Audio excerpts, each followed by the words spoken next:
football.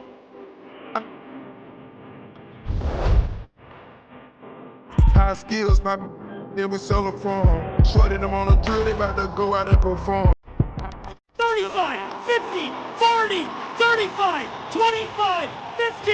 He's going to keep it himself. Touchdown, Wayne State. Far side of the field, intercepted.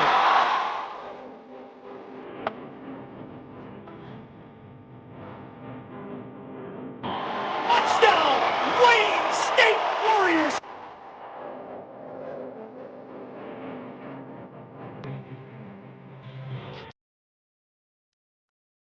I pledge. I pledge. I pledge. I pledge. I am an NCAA student athlete. And I pledge to be a champion of unity on my team, on my campus, and in my community. I pledge to embrace differences and strive for inclusion and collaboration. I pledge to stand against racism, hate, and discrimination.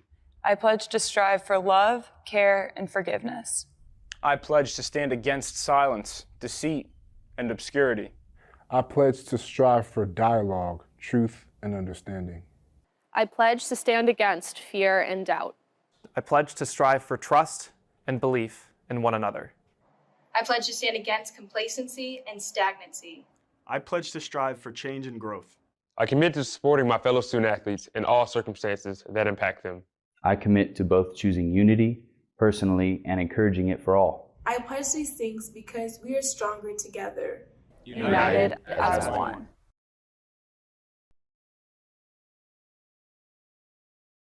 The GLIAC is the Conference of Champions. Since its inception in 1972, GLIAC teams have won 53 national championships and countless more individual championships. Throughout the GLIAC, passionate fans come support our athletes in 21 NCAA-sponsored sports. Just as important as being champions on the field. The pool. The court. The course. The track. GLIAC student athletes are champions in the classroom and the community.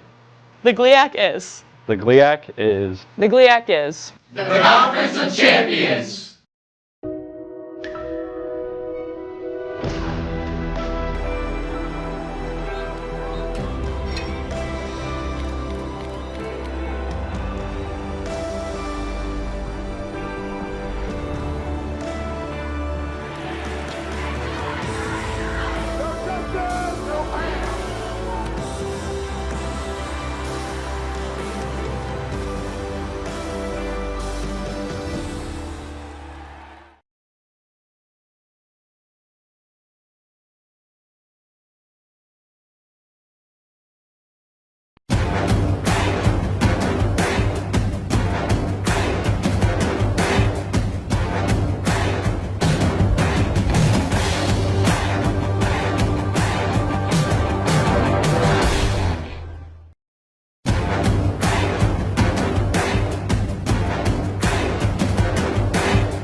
Welcome in, Wayne State Warrior fans. What a beautiful evening we have. So glad you could join us for another edition of Warrior Football here on your home for the Warriors, FM 101.5, AM 1400.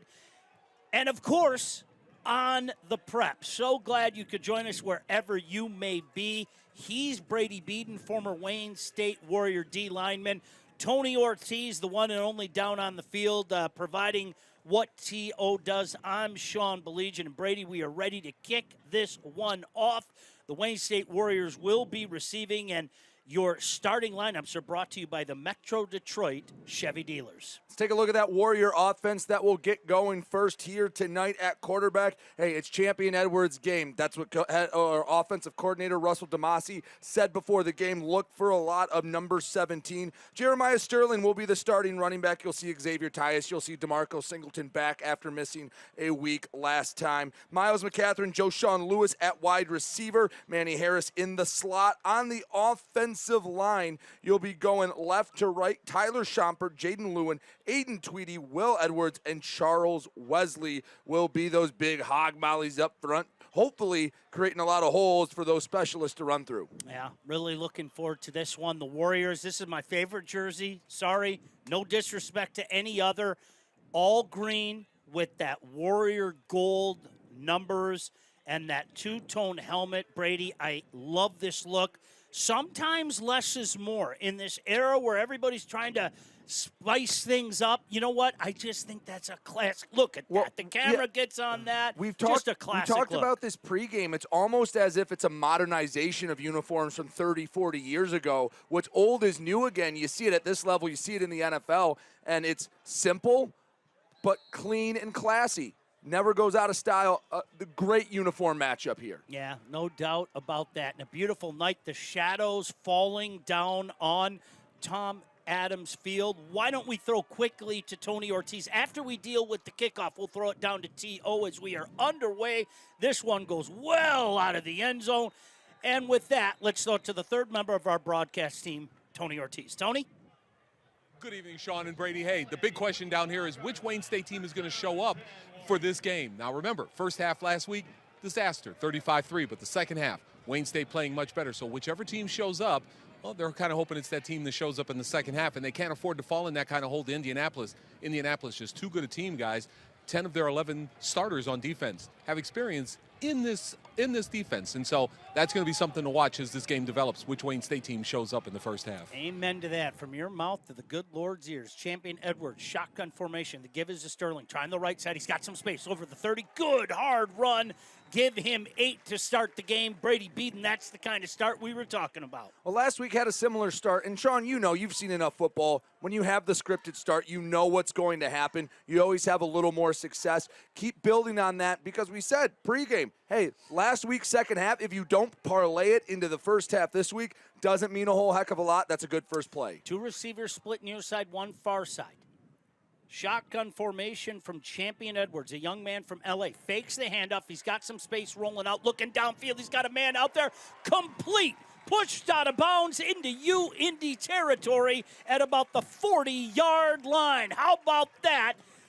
Who is just Joshawn Lewis, the young man from Lorton, Virginia, with that reception. And there's that play action. Brady, I know you've been a big advocate of that. Well, yes, play action, but Will Edwards is rolling out to the right. It's kind of an RPO, but with one man. Defense comes up, goes over the top. Big play.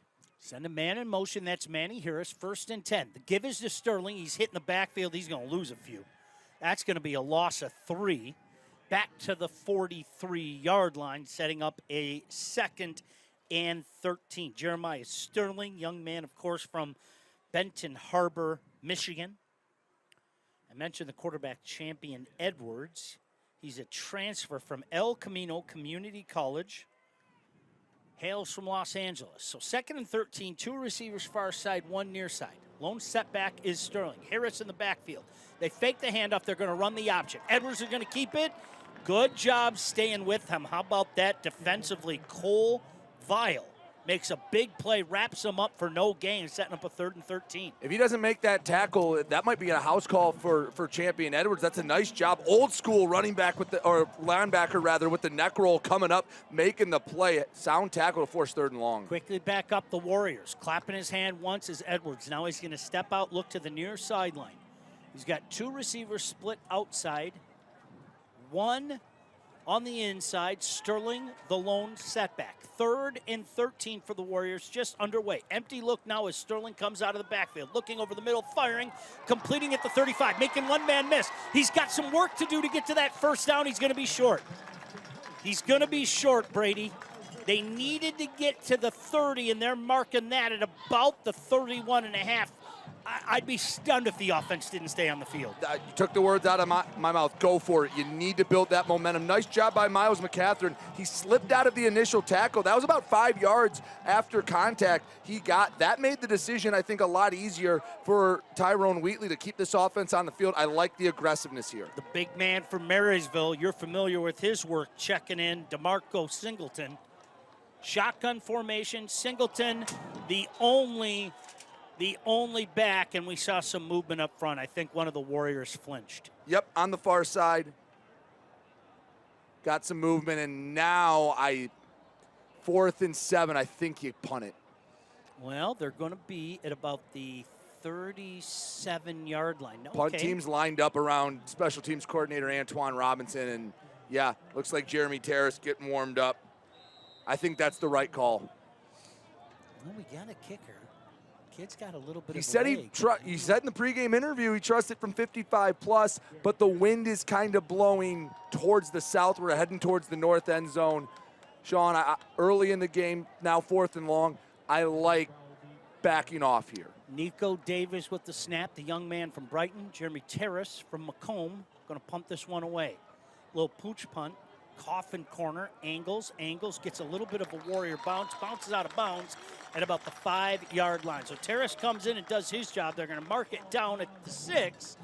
So Brady with 11:26 to go. Now it's the defense that heads to the field. And as you mentioned, this is a prolific offense led by Gavin Suckup.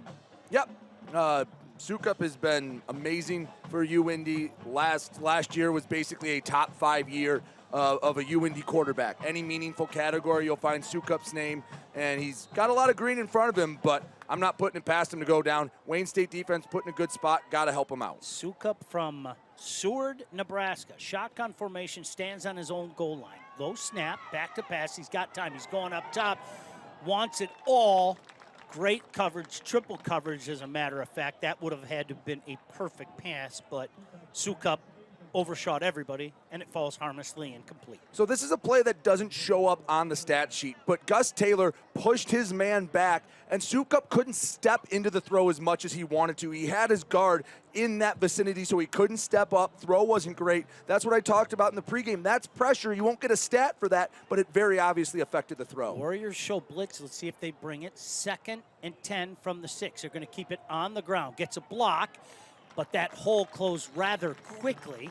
Good effort, second effort to push it out past the 10.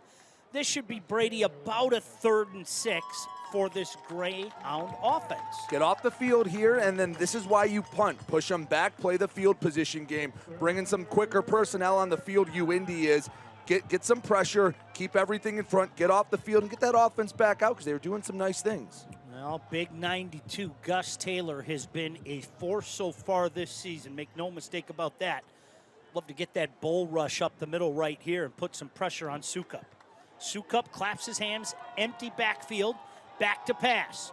Going to swing it out of the backfield. He gets a block. He's got some work to do. Gets to the 15, falls forward. He's going to be very, very close to a first down. He's short. He's a yard short. Oh! Far side said first down. That far side said first down.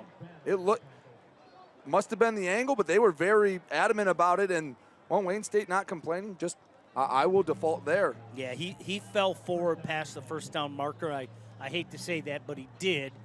So a big conversion there for the Greyhounds keeps the ball in their possession.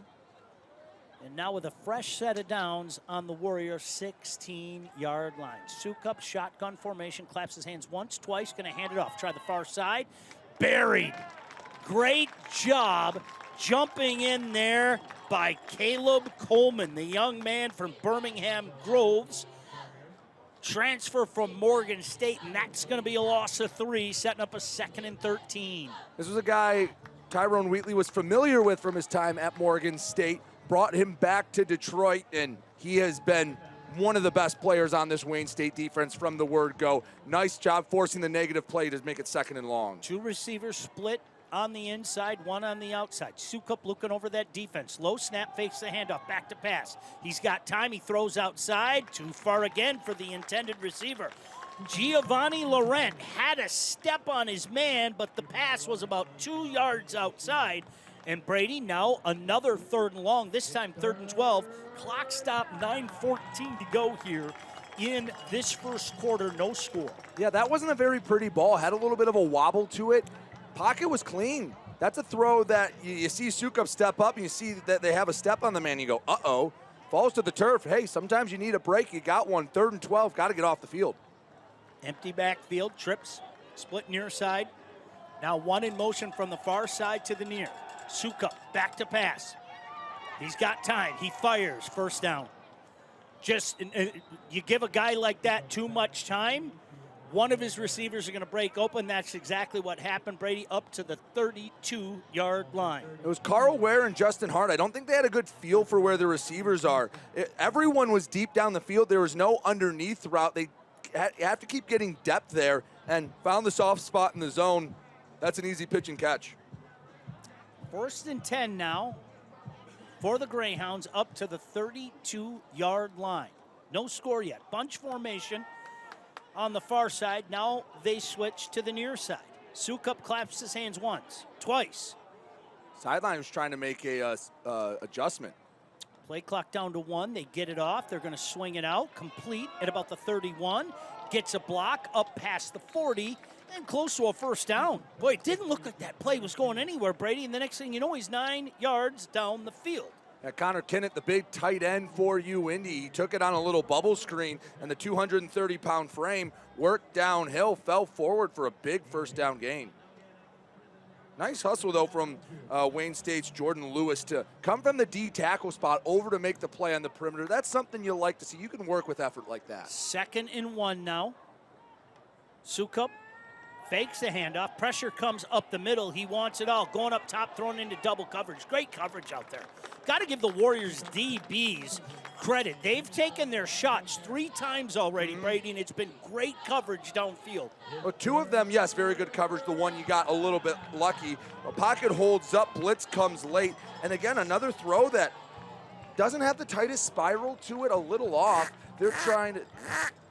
That's the duck call from Mr. Sean Belesian. I was being a little nicer than he was. It was a little bit of a wounded duck, let's be honest. It was.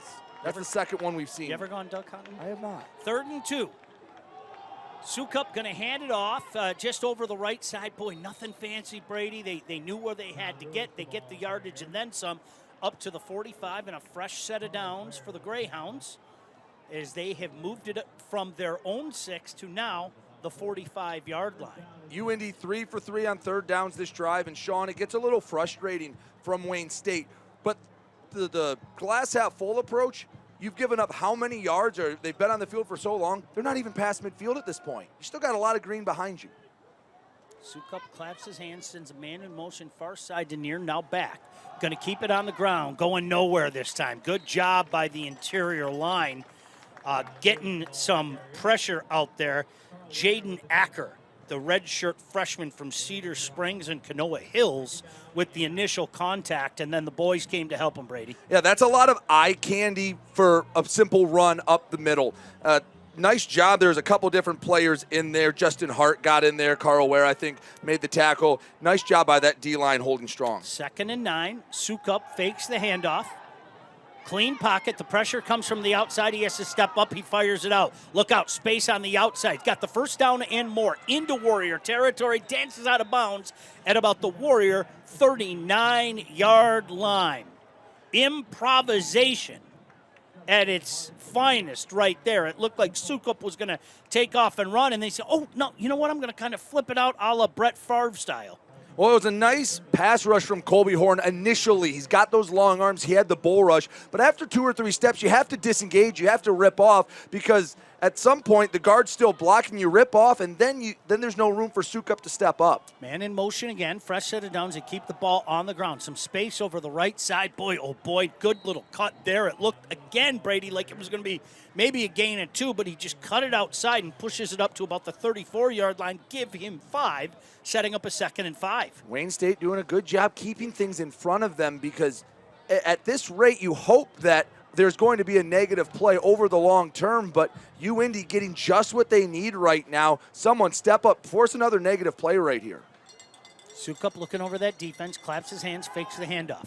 He's got time again. He's firing, going up the middle. He's got a man out there, touchdown.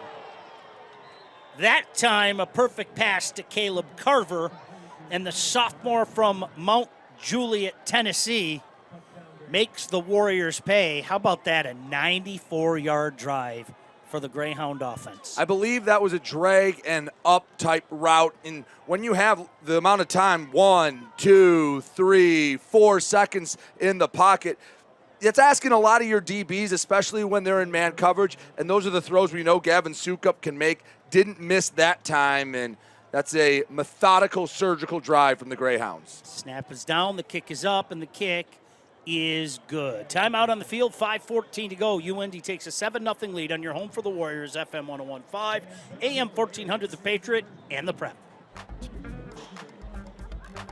Let's do our part to accelerate mobility for our students, to empower health for our urban neighborhoods, and to fuel innovation for our competitiveness. It's a living promise, a commitment to action, for all who we serve, for all who Wayne State touches. Because together, we are Warrior Strong.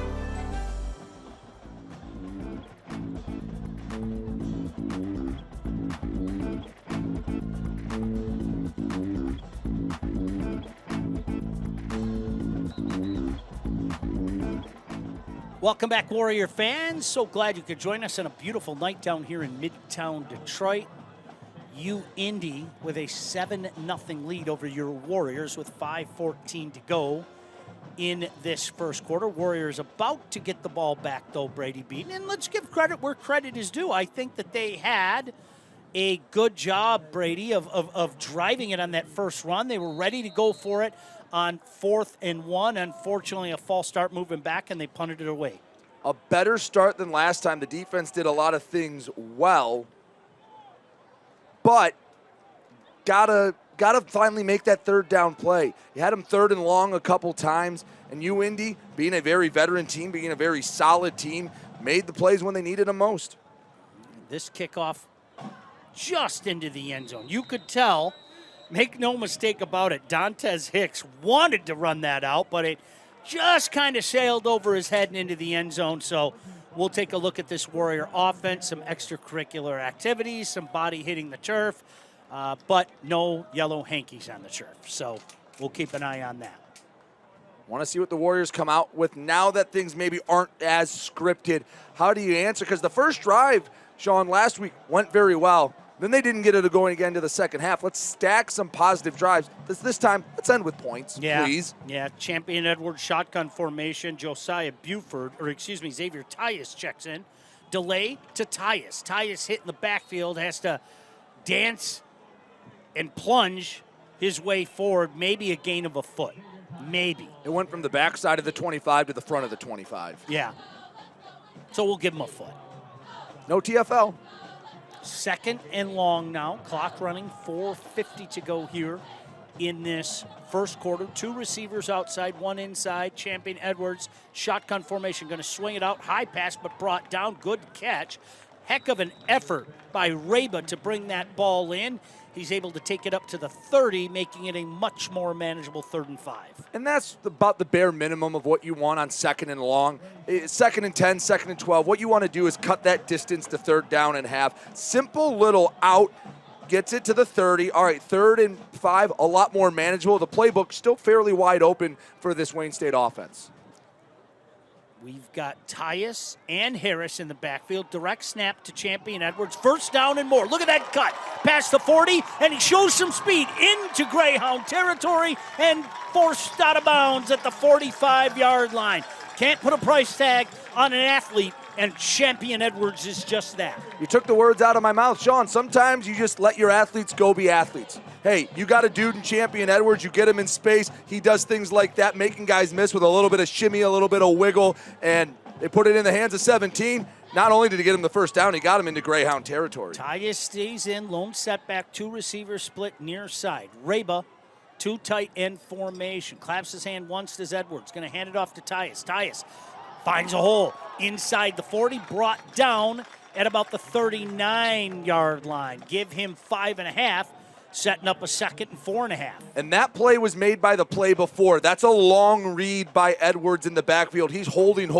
Where was the UIndy offense looking to? There's a couple guards pulling the other way, or at least a tight end. They're going, all right, Edwards again. Nope, Tyus gets it. And again, not a home run, but if you get these body blows, you saw UIndy, it can be very successful. Lewis and McCathern split far side. Reba in motion. The give is to Tyus. He's hit at the line but falls forward.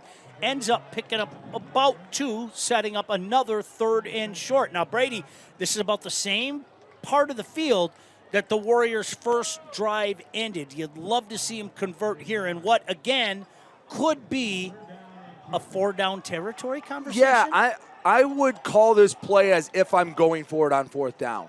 So maybe something up the middle, maybe something simple, knowing that if I only get a yard, I'm keeping that offense out there and I'm going for it right again. Edwards in the shotgun, Xavier Tyus the lone setback. The give is to Tyus. He's got the first down, plunges his way over the 35 down to about the 34. And the Warriors got themselves a first down in a very swift-moving first quarter. Brian Bileski, I know I owe you a break, but wow, this quarter's flying. Absolutely. It's because both teams are running the ball. Wayne State with tempo. As opposed to last week. Brady, that was a long game. Champion Edwards claps his hands once, looks outside. He's got 2 receivers on the near side of the field, 1 on the far side. Number 25, Xavier Tyus, a young man from Portage Northern, is the lone setback. 1st and 10 for the Warriors at the Greyhound 34. Keeper, Edwards going to have to do some work. Can't make the first man miss. Stepping up and making a good defensive play there is the linebacker, San Flowers, a senior from Hazel Crest, Illinois. And that time, Champion Edwards not helped out by his perimeter players. 2 missed blocks from the tight end and wide receiver positions. Even if you don't have to knock him out on that, but just get in the way, set a basketball screen, and Edwards has a lot more room. Instead, it's a loss of 5. Edwards, yeah, that one's not on 17. 2nd and 15 back at the 38-yard line. Edwards back to pass, slant in and out of the hands of the intended receiver. Manny was looking when he should have been catching. And that one, throw is a little behind, so yes, if you're Champion Edwards, you want that a step ahead. I like that he anticipated it. You can tell there's a little more relationship. He threw it out of the break, a little behind him, but we know what Manny Harris can do. That's one we expect him to catch. 1:01 to go here in this first quarter. UIndy up 7-0 Warriors with a 3rd and 15 at the UIndy 39. Greyhounds showing blitz. Let's see if they bring it. 4 receiver formation, 2 split each side. Edwards back to pass out of the shotgun. They rush 4. He throws outside, complete to Sterling, nowhere near a first down.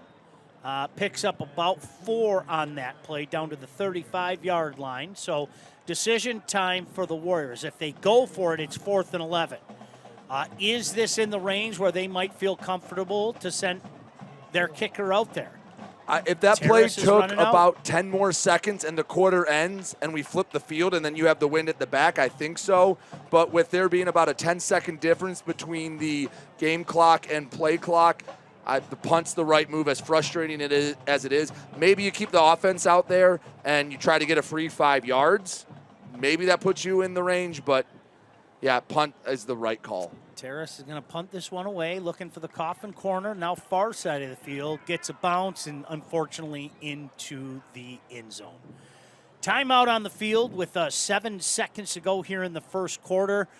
Brian Bileski, I'll tell you what we'll do. Why don't we take a quick break here on your home for the Warriors, FM 101.5, AM 1400, The Patriot. In NCAA Division II, student athletes leave a lasting impression on their communities. That's because Division II student athletes want to make a difference and truly be part of their surrounding communities. Through community engagement, thousands of student athletes from various backgrounds interact with community members who view them as role models. This interaction leaves a positive and perhaps even life-changing impression on all those involved. In Division II, we rise to the opportunity and make community engagement ours.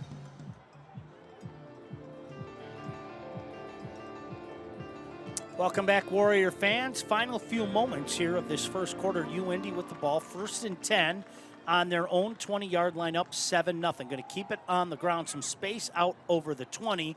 Good burst of speed there by the running back, John Lewis, up to the 25. That is going to be the last play of this first quarter. Don't you go anywhere. Second quarter action coming up next on your home for the Warriors, FM 101.5 and AM 1400, The Patriot.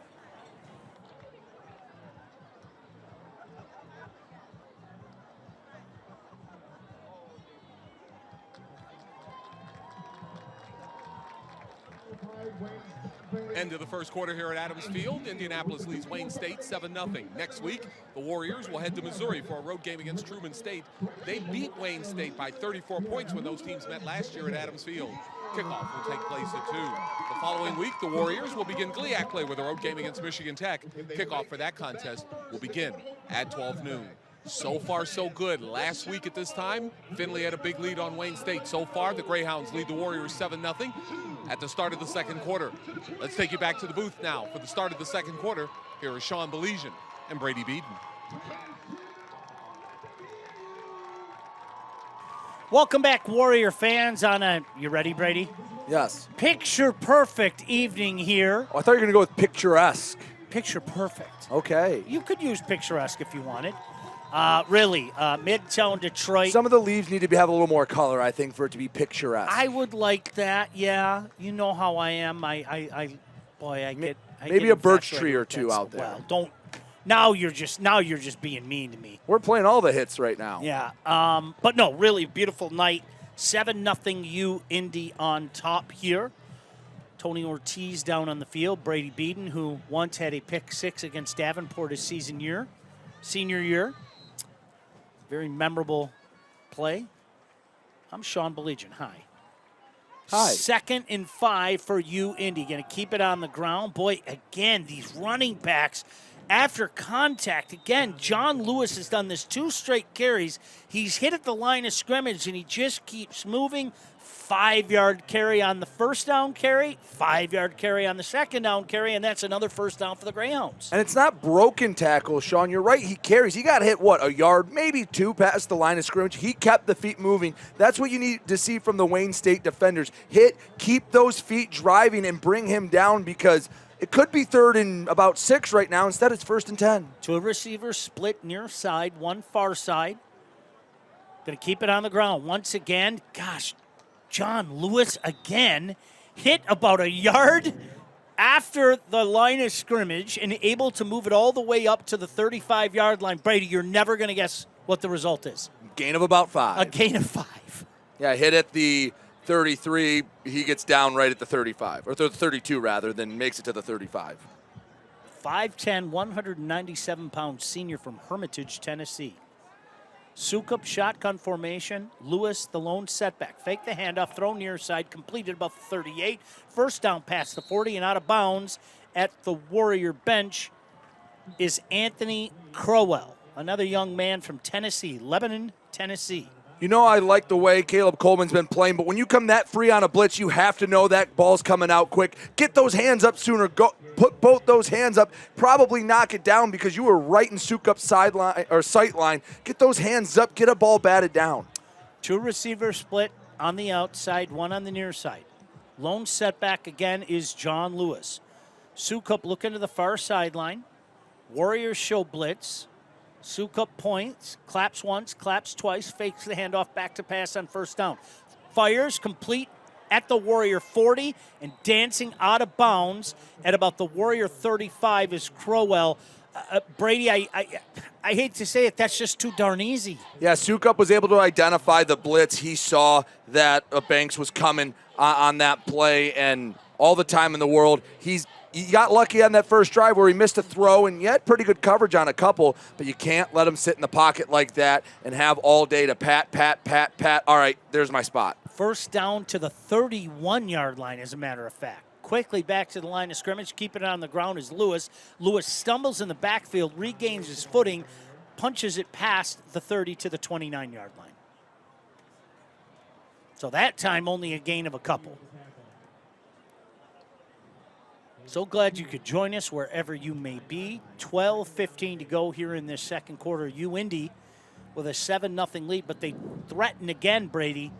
with his 2nd and 8 at the Warrior 29-yard line. 2 receivers split on the inside, 1 on the outside. Sukup fakes the handoff, back to pass. He's got all the time in the world again. Pocket collapses around him. He takes off and runs. He's got a lot of real estate. 1st down and more, dancing out of bounds at about the 13-yard line. Got to give this Indy offensive line credit, Brady. They are doing a great job of keeping the pocket clean for that guy. Yeah, Wayne State D-line, said it last week, against the run, they do a pretty good job. They hold their gaps. They don't get pushed back, and they let the linebackers come up, make plays. They've made plays. Against the pass, they get stuck on blocks right there. There's a big pile with the 2-3 techs, or the 3 tech and the nose guard inside. And, I mean, Sean, even at your age, you could have ran for a 1st down there. Maybe. Probably. Sukup claps his hands once, twice, fakes a handoff. Time again. The time is going away. He just fires it safely out of bounds. That's a veteran play. Knew there was nothing out there, and the junior quarterback just said, I'm going to live to fight another day. 6'1", 188-pound junior from Seward, Nebraska. Nice job. I believe that was number 46, Lester McAnaway, that had him contained. He didn't try to go for the kill shot. He just kept him in front and slowly closed the gap, and all he could do was toss it away. Nice job to force 2nd and long.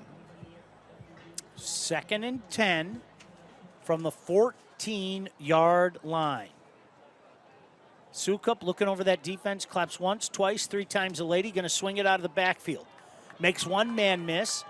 Can't make the 2nd, 3rd, and 4th miss, but a good late surge helped pass the 15, and what looked like a loss of 3 ends up as a gain of 3, setting up a 3rd and 7. Hey, nice to see Dave Ripple in the booth before the game. Dave's an old friend. Dave and his wife Julie came up and said hello before the game, and of course, go Warriors. Appreciate everything that Dave does for the university. Always a pleasure. One of those guys with a smile on his face every time you see him. Always love, he's one of the regulars we get to see before the game that always makes the pregame more fun. Yep, no doubt about that. 3rd and 7 now for this Indy offense from the Warrior 12-yard line. Sukup back to pass. Pocket collapses. He throws, touchdown. He danced out of trouble, bought himself a couple extra seconds, and found the redshirt freshman tight end, Luke Chambers. And Indy's 2 for 2 in their drives, Brady, and they're an extra point away from extending this to a 14-0 game. Better rush from Wayne State, just not quick enough. Work through an arm tackle. Mekhi Battle down for Wayne State right now. The redshirt sophomore out of Clarkston via Wheeling University. But, yeah, he's down. That one's frustrating, Sean, because another 3rd down. You were close. You were close, but that's the difference between a team that's ranked right now and a team that's 0-2 is they make those gotta-have-it plays. Nice to see Battle on his feet being helped off the field rather gingerly. One of many younger brothers we have on this team of former Warriors. Yes, absolutely. I got to give a little love to my former teammate and my former roommate, one of my groomsmen, Tyroka Battle. Did you guys room together? I never knew Yes, that, we really? did. Me and Sweet Tea. You like that one, don't you, Sean? I do like that one. Sweet Tea, Tyroka Battle. It's always tea time. You know, I love to have my afternoon tea. Point after. Snap is down, the kick is up, and the kick is no good. Doink makes an appearance. So the Warriors trail 13-0. Let's see if the offense can finish a drive when we come back on your home for the Warriors. FM 101.5, AM 1400, the Patriot and the Prep.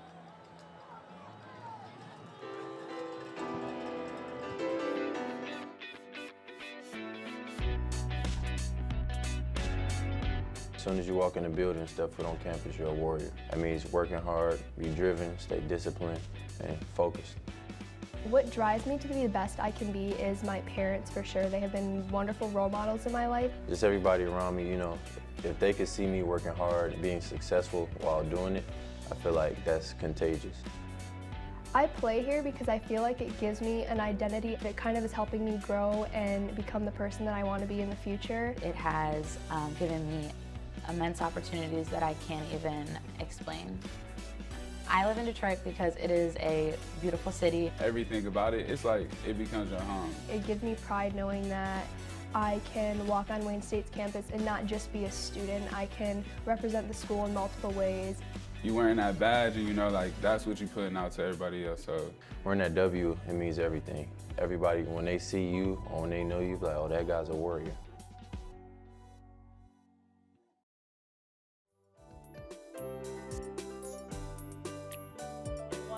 Of course. On the 19th of September, 27 years ago, we were married. Oh. Yeah, so happy anniversary, 27 years.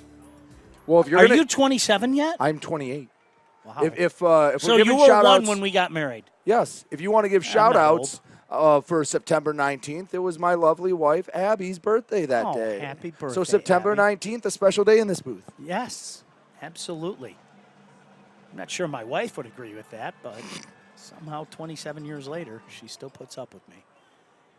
Kickoff taken by Hicks at about the 9-yard line. Stops at the 15, makes a cut, out past the 25, brought down at about the 28-yard line. You can see, boy, Dantes Hicks has wanted to take one for the last 2 weeks. Late flag comes in, Brady. What'd you see? I saw a lot of talking and maybe a little bit of pushing and shoving. I believe they're getting Leighton Moore, the redshirt freshman out of Avon, Indiana. We'll have to see. Wayne State sure seemed to think it was against Indy, but the way the officials are talking right now, I'm not too sure. All right, here comes the official verdict. Personal foul. It is on you, Indy. Hey, you get a free 15 yards. It's, Sean, we can both say that this has been a much better start than last week. But there's been little things that have stalled the drives and have allowed Indy to stay on the field. Have to correct those things. Get some points on this drive. You are absolutely right, Brady. You got to finish here, buddy. You got to finish here. Make no mistake about that. Two receivers split outside. Champion Edwards, shotgun formation. Claps his hands. Keeper, trying the near side. Trying to get to the edge, can't get there. Pushed out of bounds at about the, where are they going to mark that? The 45, now just past the 44, so a gain of 1, setting up a 2nd and 9. I want to see another play like we did on the first drive where Edwards rolls out and kind of has, I called it a single-person RPO, where if the defense steps up, go over the top, and if they stay back, tuck it and run. I like that design. I want to see that again. 2nd and 9 for the Warriors. They trail 13-0. Back out of the backfield is Singleton. Edwards under pressure, going to step up. He's got some space. Into Indy territory and out of bounds for a Warrior first down. Late flag comes in. That flag's all the way on the Indy 39, Sean. I'm not sure what it could be. Even if it's against Wayne State, it's still going to be a positive gain for Wayne State. That's a very precarious spot for that flag to be. It has to be a hold on one of the receivers way downfield. If it's holding from where the flag is right now, it would make it like 2nd and 3, because it would be back on the 50. Yeah, they're still having a conversation. Still having a conversation out there. A dead ball, personal foul. So if I'm correct, that'll be the first down, but they basically go back to where they started. Sean, I'll be honest, I did not see that in real time. The flag kind of came out as the play was still going on. Yeah, sorry. Because it was 10 yards beyond. It wasn't behind the play, Sean. It was in front of the play. Yep. You don't want to hand 3 yards away. It's been too hard to come by, Brady. So, I mean, the good news is a first down. The bad news is back to their own 42.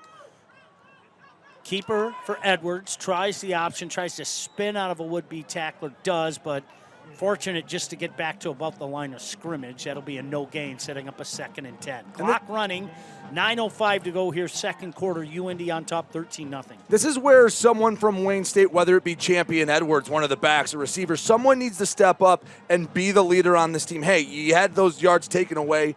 Get another first down and regain that momentum. You can't sit there, feel sorry for yourself. Find another first down and get a little bit of good juju going. Edwards, keeper all the way. Big hole up the middle, near the midfield stripe. A very manageable 3rd and short now. Brady, we're going to call it about 2.5 for the sake of an argument. This Indy secondary, they like to come up and play the run. Whether it's anyone in the back seven, the linebackers, even the safeties will come up and play more in the run than they do the pass. So if Edwards gets a few more runs like that, they're really going to be committing to him. Don't be surprised if you see something over the top from Wayne State. Here we go.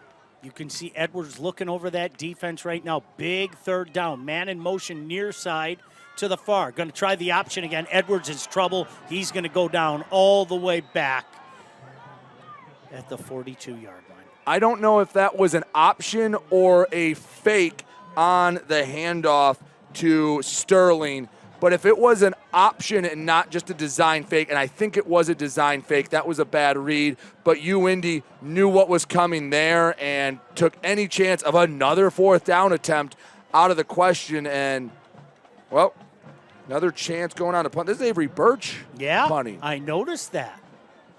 Hope everything's all right with Terrace. Terrace had been out there for the first 2 punts. He's down on the sideline without his helmet. Yeah.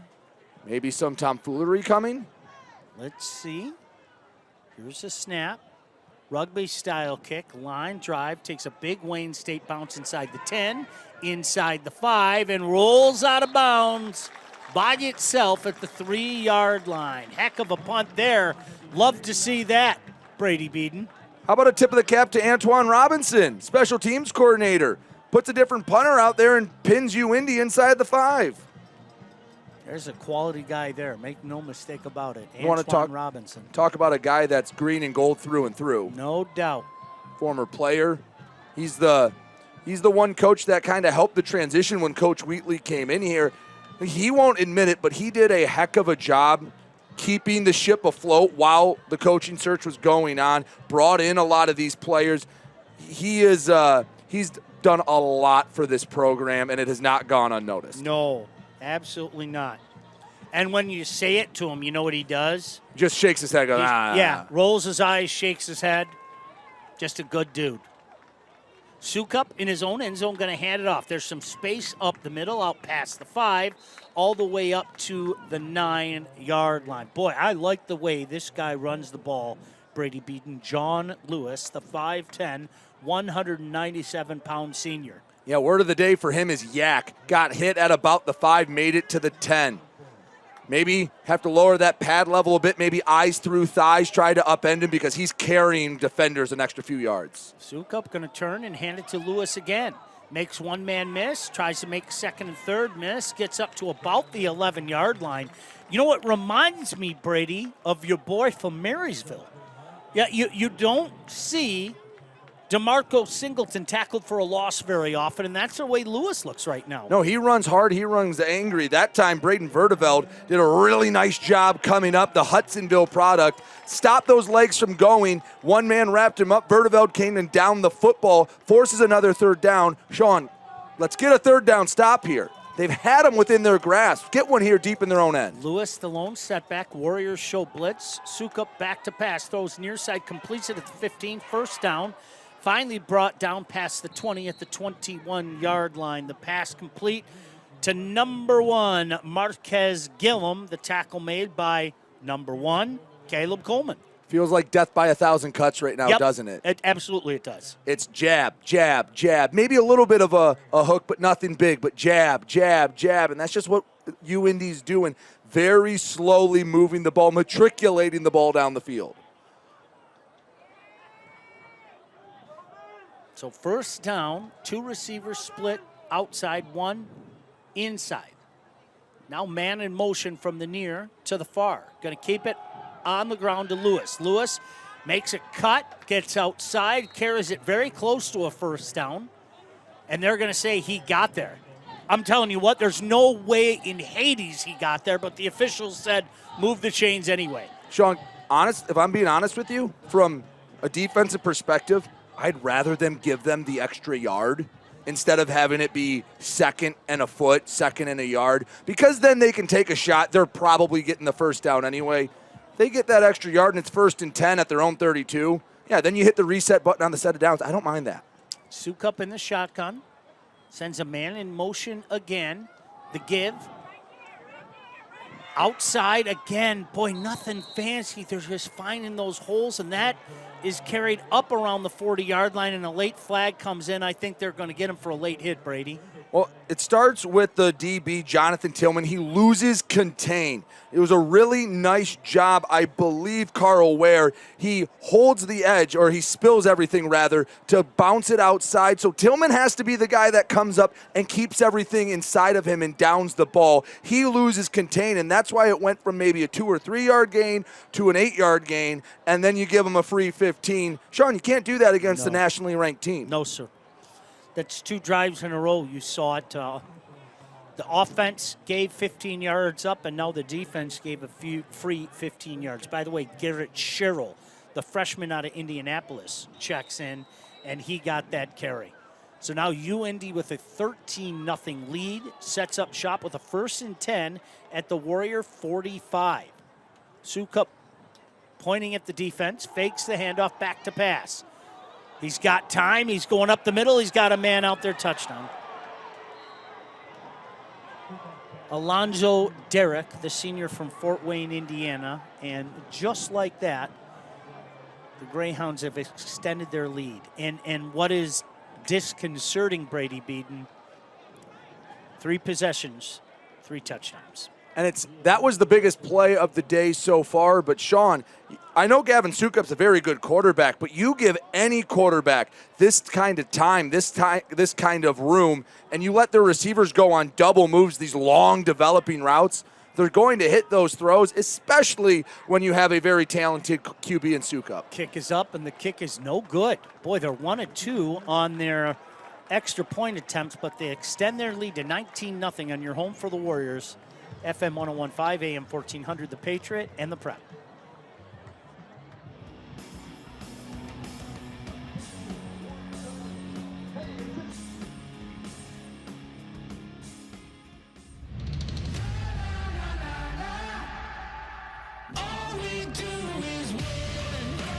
At Figer Law, we win for our clients because we work as a team. We're homegrown, right here in the heart of Detroit. For over 70 years, trial lawyers built the Figer way with a track record for winning. Figer Law, all we do is win. All we do is win. Welcome back, Warrior fans. So glad you could join us on a beautiful night here in Midtown Detroit. Shadows falling all over the field now. We gave it a shout-out last week. I can see Dr. S down on the field right now, Brady. I know how much she helped you out in your studies back when you were a student-athlete here at Wayne State University. Wish we had better news for you, Warrior fans, but UIndy up 19-0. Short kick out, taken at about the 11-yard line. Hicks tries the middle, makes a man miss, out past the 20, head-on-head hit at about the 24, and he tumbles forward to about the 30-yard line. That's where the Warriors will take over. I don't know if that was quite helmet to helmet. He was stumbling and he got upended, so he almost went crown first. He targeted the turf as he fell. That one was that was awkward, and good to see everyone all right. And now we're getting a flag. I think Coach Wheatley's going to challenge that there was targeting.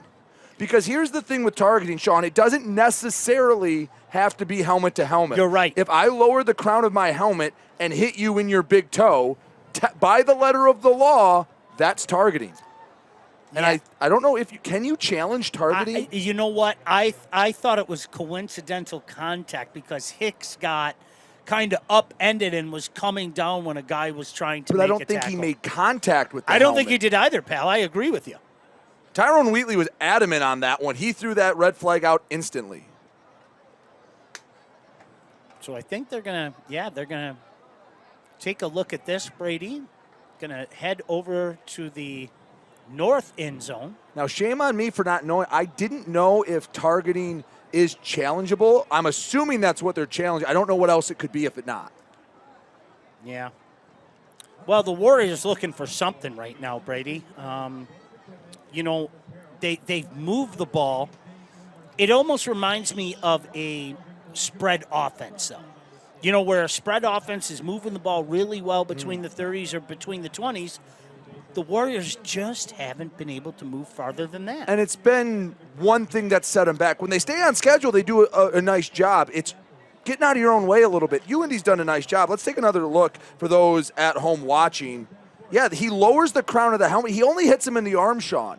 But again, by the letter of the law of targeting, if you hit someone with the crown of your helmet, it doesn't matter where you hit it. I think there was a big one a few years back in the college football playoff. I believe it was Ohio State-Clemson, and there was a targeting penalty where whoever the Ohio State quarterback was at the time, Dwayne Haskins, whoever it may have been, got hit in the back with the crown of the helmet, and the player was ejected because it doesn't have to be that nasty helmet-to-helmet hit.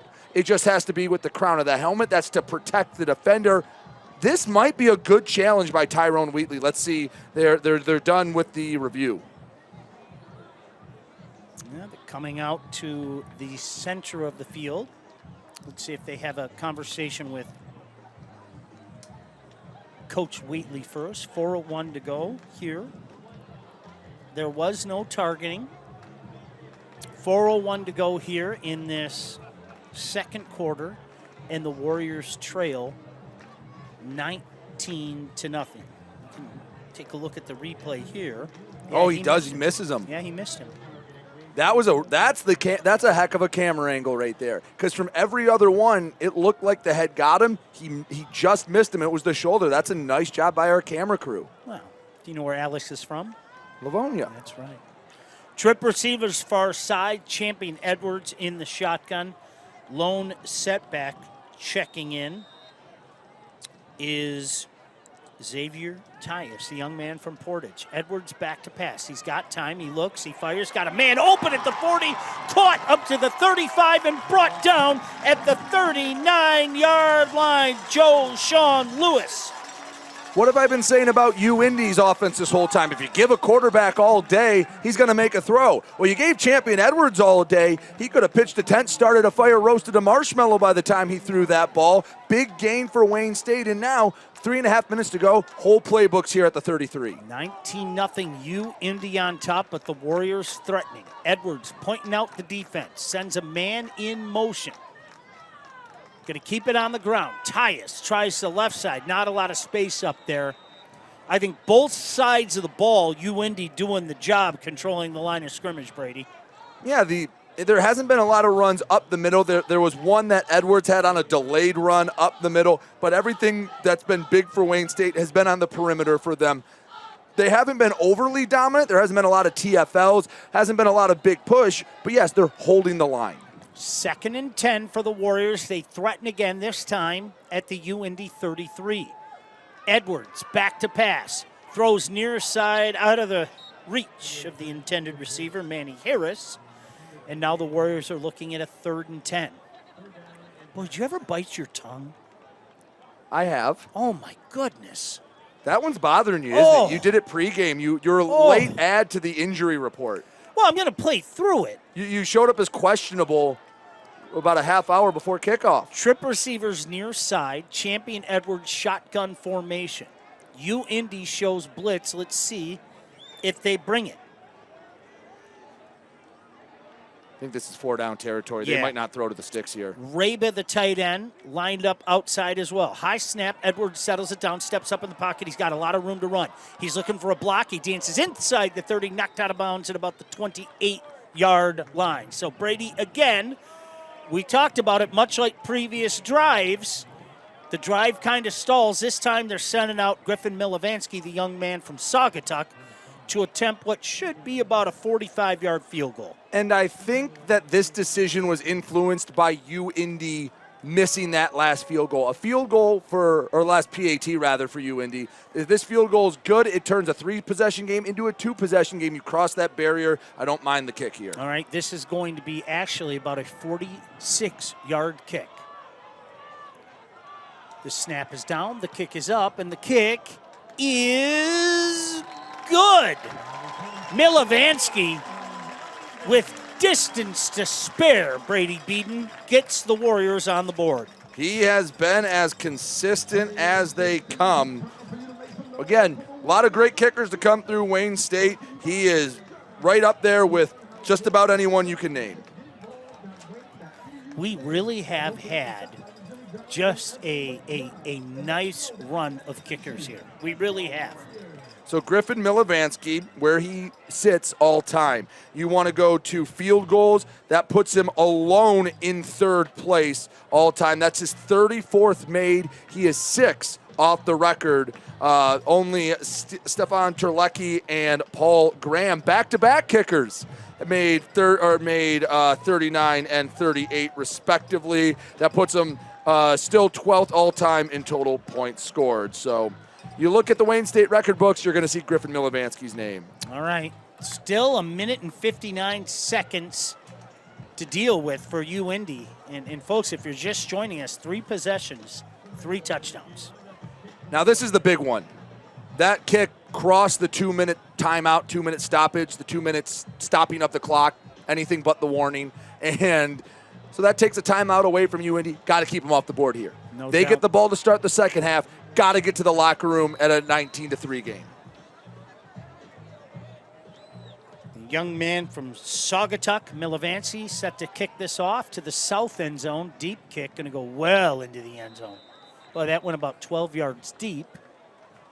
And that's where UIndy will start this drive. There's a $1:59 left, Brady Beaton, a $1:59 left. In an offense that hasn't been stopped yet. Have to find a way to get a rush, whether that's a blitz, whether that's throwing some stunts in there. I know they've tried a few things. The DN's long sticked inside. They've tried to mix something up, but you got to get in Sukup's lap. Can't let him sit back there and put your DBs on an island, Sean. Even, the best DBs, you give a receiver 4 or 5 seconds, eventually they're going to shake loose. All right, so Sukup back out there. He's got a 4-receiver set, claps his hands once, twice, 3 times, gets the snap.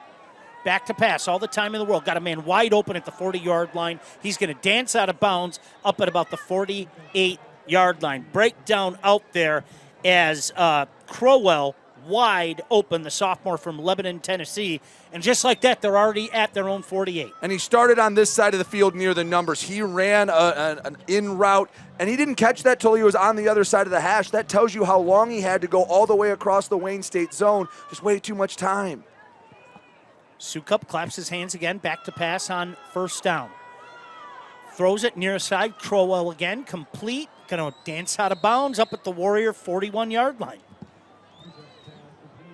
And that one, that's the underneath route that finds a little bit of room. Now, UIndy's kicker, the one PAT was blocked. The last one he just shanked. So I don't know how much trust they're going to have in Ian Burr, but can't let the momentum go back to UIndy right now. Sukup looking over that defense. 2 receivers split each side. Lewis lone setback. Back to pass. All the time in the world. Looks, fires, completes. Too easy. 20, 15, dances out of bounds at 13-yard line. Marquez Gillum that time. Brady, you talked about it a couple drives ago. You give a quarterback at this level the time to pass, he's going to pick you apart. Yeah, and this has been a nightmare scenario for Wayne State right here. They've gone all the way down the field in 25 seconds. They started at their own 25. They're at the Wayne State 13 in legitimately 23 seconds? Yep. With guys wide open. Yeah, I'd be remiss if I didn't include that. Hey, it's one thing if a guy goes up, makes a catch, they're on scholarship too, you tip the cap. It's been too easy. And now I bet you see Lewis get a carry here. Yeah, full back in. The handoff to Lewis. Lewis tries the near side. He's got a lot of space, makes a cut at the 10, spins up to about the 8-yard line. They're going to keep the clock moving, but still a plethora of time for the Greyhounds, Brady, They are at the Warrior 8-yard line. They're going to mark it at the 9, still have 2 timeouts to go. But I think UIndy's fine with letting the clock run here. With 1:15 left, it's more likely you run out of downs than you run out of time with 2 timeouts in your back pocket. Or excuse me, 3 timeouts in your back pocket. So they want to make sure this is the last possession of the half, or at least as close to that as they can get. Yeah, my apologies. I had said 2. You're absolutely right, Brady. Thanks for the clarification. They have all their timeouts. It's the second quarter that threw you off, too, isn't it? It is. That's what got me. Thank you. I appreciate you pointing that out, my friend. I will back you up when you deserve it. They're going to call a timeout here and talk about it. We'll keep it right here, Brady Beaton. We'll keep it right here. Just a few minutes before halftime. Greyhounds with a 19-3 lead and a 2nd and 6 from the Warrior 9-yard line. At this point, he's had so much time, Sean. Why not just dial up a blitz and go and push the chips to the middle of the table, say, we're going to send 6, and he's getting open anyway, rushing 4. So what? Instead of keeping those 2 guys back, blitz them, try to force a little bit of pressure, and give your DBs at least a chance. Say, hey, keep it in front for 2 seconds, and if they pick up the blitz, they pick it up. But the way they've gotten down the field, what's there really to lose? All right. Let's see what they decide to do here. You could say Sukup kind of grooving to the music. He's loving this. 2nd and 6 for the Greyhounds at the Warrior 9-yard line. Only 48 seconds remain in this second quarter. They fake the handoff to Lewis. They try to set up a screen to him. Sukup's just going to have to throw that away. That one was smelled out nicely by the Warriors' defense. That is a little too cute for my blood right now, Sean. UIndy's offense hasn't really needed to do anything fancy to get down the field. Just call one of your base red zone plays. I mean, roll them out, hand the ball off. You still have 2 more timeouts. That one, I think, got a little too cute. Wanted to get that one in there. 3rd down, you got to stop here. Now it's an interesting decision for UIndy. Now they can get a 1st down inside the 3-yard line. Lewis stays in as the lone setback. Sukup shotgun as he's been all game. Back to pass. Warriors bring the pressure. Sukup evades it. He fires. Back of the end zone. Batted away. What a heck of a defensive play out there, Brady Beaton. Great job, closing speed by Elijah Folks to break up what surely would have been a touchdown. Hey, pick up your teammate. He was dead to rights back at the 20, but how about the effort from Folks, the junior captain, one of the most senior players on this team, by a fingertip, forces the field goal, and at least you feel like, hey, you finally got that 3rd down stop you wanted, and a kicker that struggled, it's now Colin Seymour coming out to kick. 26-yard field goal. Snap is down. The kick is up. The kick is ugly, but it's good. Thought he pushed it past that far upright. 22-3 now. UIndy. Brady, 4 possessions for this offense. They've got 3 touchdowns and a field goal. That's something you have to address coming up at halftime, and I'm sure that Coach Wheatley will. He'll have a conversation with Tony Ortiz down on the field. And again, in case you're just joining us, Warrior fans, the Warriors are doing a good job moving the ball. It's almost like there's a wall at the 30-something yard line, and the drives are just dying. Yeah, the Wayne State's offense has 141 yards of offense so far in the first half. Well, that's nothing you're going to do backflips about. It's a solid first half, maybe a little room for improvement. You want a little more than 300 yards of total offense come the end of the game. But it's getting in their own way that's been the issue, whether it's a big negative play, whether it's a penalty, whether it's a missed block. Last week, the first half, there wasn't a lot to take out of. At least here, Sean, said it in the pregame. There's pockets. Now, those pockets are a little bigger. They just can't have it consistently. And, Sean, you've seen enough football. You've seen enough D2 football to know. Talent level-wise, a lot of these teams are pretty similar. It's the ones that can consistently stay on that high level that win more than they lose. Seymour is going to kick this off. Young man from Monticello, Indiana. Deep kick. Takes Hicks back to the 1-yard line. Starts up the middle, comes near side now. Hit at the 12, makes a cut, makes another man miss, fights his way up to about the 20-yard line. So 23 seconds remaining, Brady Beaton, in this half. Let's see what the offense decides to do. Do you take a crack? Do you, try some trickeration or something to get some of that momentum back heading into halftime? I think I have a run for Edwards on the outside. Looks like they're just going to take a knee. So no discussion to be had, Sean. Yeah, that's that. With 23 seconds left, that's exactly what they're going to do, Brady Beaton. Unless they try something tricky, of course, out of this formation, but they don't. Champion Edwards takes a knee, and that is going to be the half. Your halftime score, the Warriors are on top by a score, the Warriors trail by a score, wishful thinking, of 22-3. We'll have a conversation momentarily down on the field with Tony Ortiz, with the head coach, Tyrone Wheatley. As a matter of fact, I see Coach Wheatley standing next to T.O. now. So, T.O., take it away. All right. Tony, it's all you. To hold them to a field goal on that last drive, considering the way they marched down the field in the 2 minute. No, anytime you can reduce the score, it's always a good deal. Defense is playing pretty good. They're just giving up the plays at the wrong time, right? So we just got to continue to fight and continue to stay in it. Offense, we're putting drives together. We're just not scoring. It's one of the frustrating things about this, not being able to impose your will on this team, because it seems like you said, you're moving the ball. It seems like there's a wall, though, when you get to the 30. Yeah, imposing your will is exactly right. But at the same time, we have to be able to learn and grow, and we're growing. But at the same time, at those growing moments, you got to become grown-ups and do what we need to do. And so red zone is going to be an emphasis in this second half, and we'll get it together. Coach, good luck. We'll talk at the end of the game. Thank you. That's head coach Tyrone Wheatley down here on the sideline. Sean and Brady, let's send it back up to you. All right, today's halftime score brought to you by the Metro Detroit Chevy Dealers. UIndy has a 22-3 lead over your Warriors, and Brady, I think Coach Wheatley emphasizing some of the things that we talked about. They're moving the ball.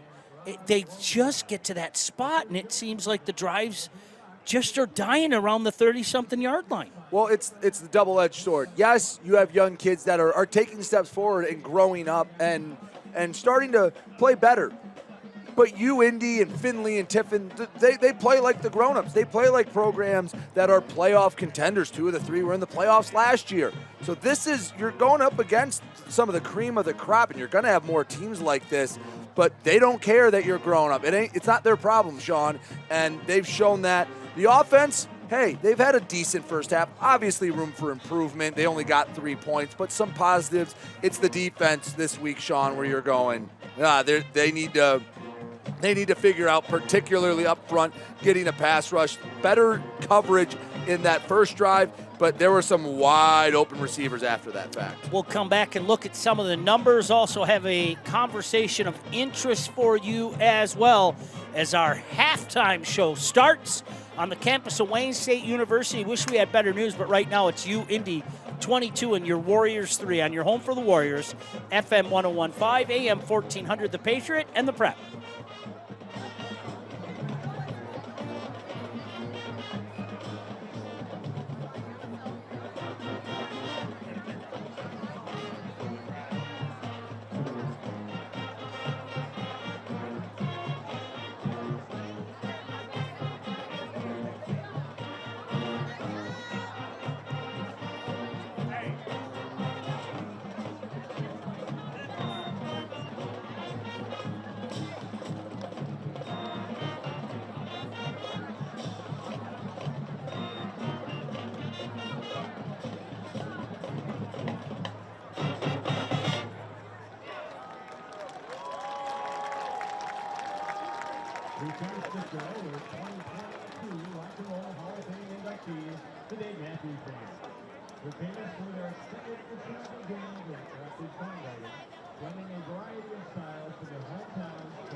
Welcome back, Warrior fans, on a beautiful night here in Midtown Detroit. We are enjoying the Wayne State Band right now down on the field, putting on quite the show. Unfortunately, we wish we had better news for you in regards to the football game, but Indy on top by a score of 22-3. Brady Beaton, how did we get there?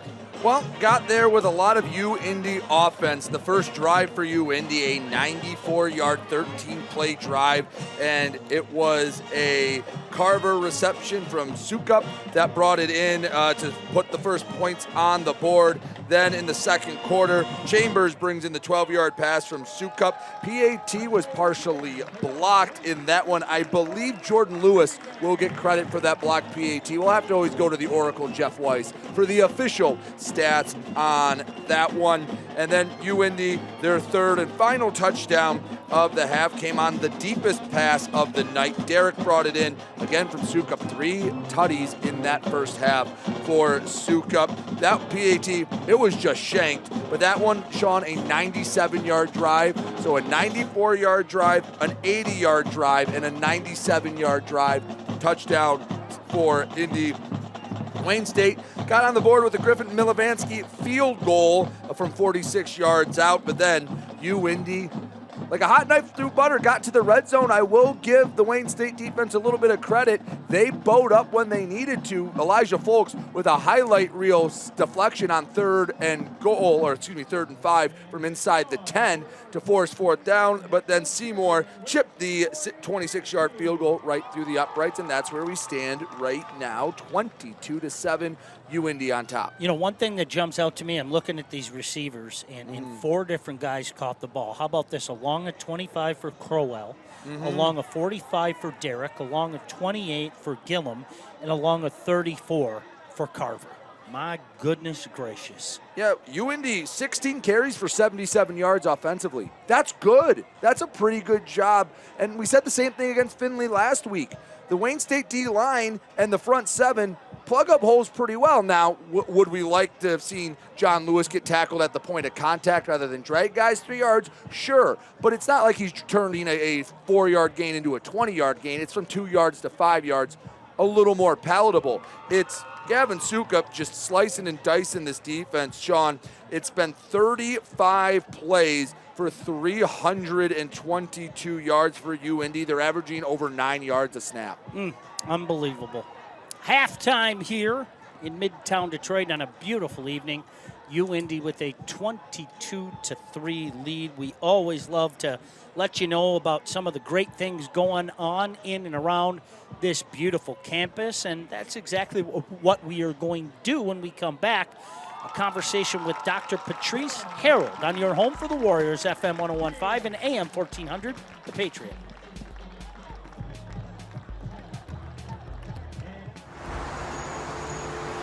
The real world isn't so scary when you're earning your degree in it.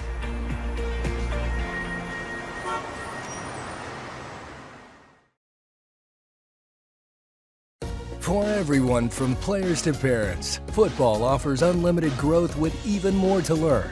Visit futureforfootball.com to get ahead of the game. Find out where to play, what equipment to use, and get the latest from leagues around the country, including pro tips and parental info from the experts. These resources make it easier than ever to create your plan and make your play.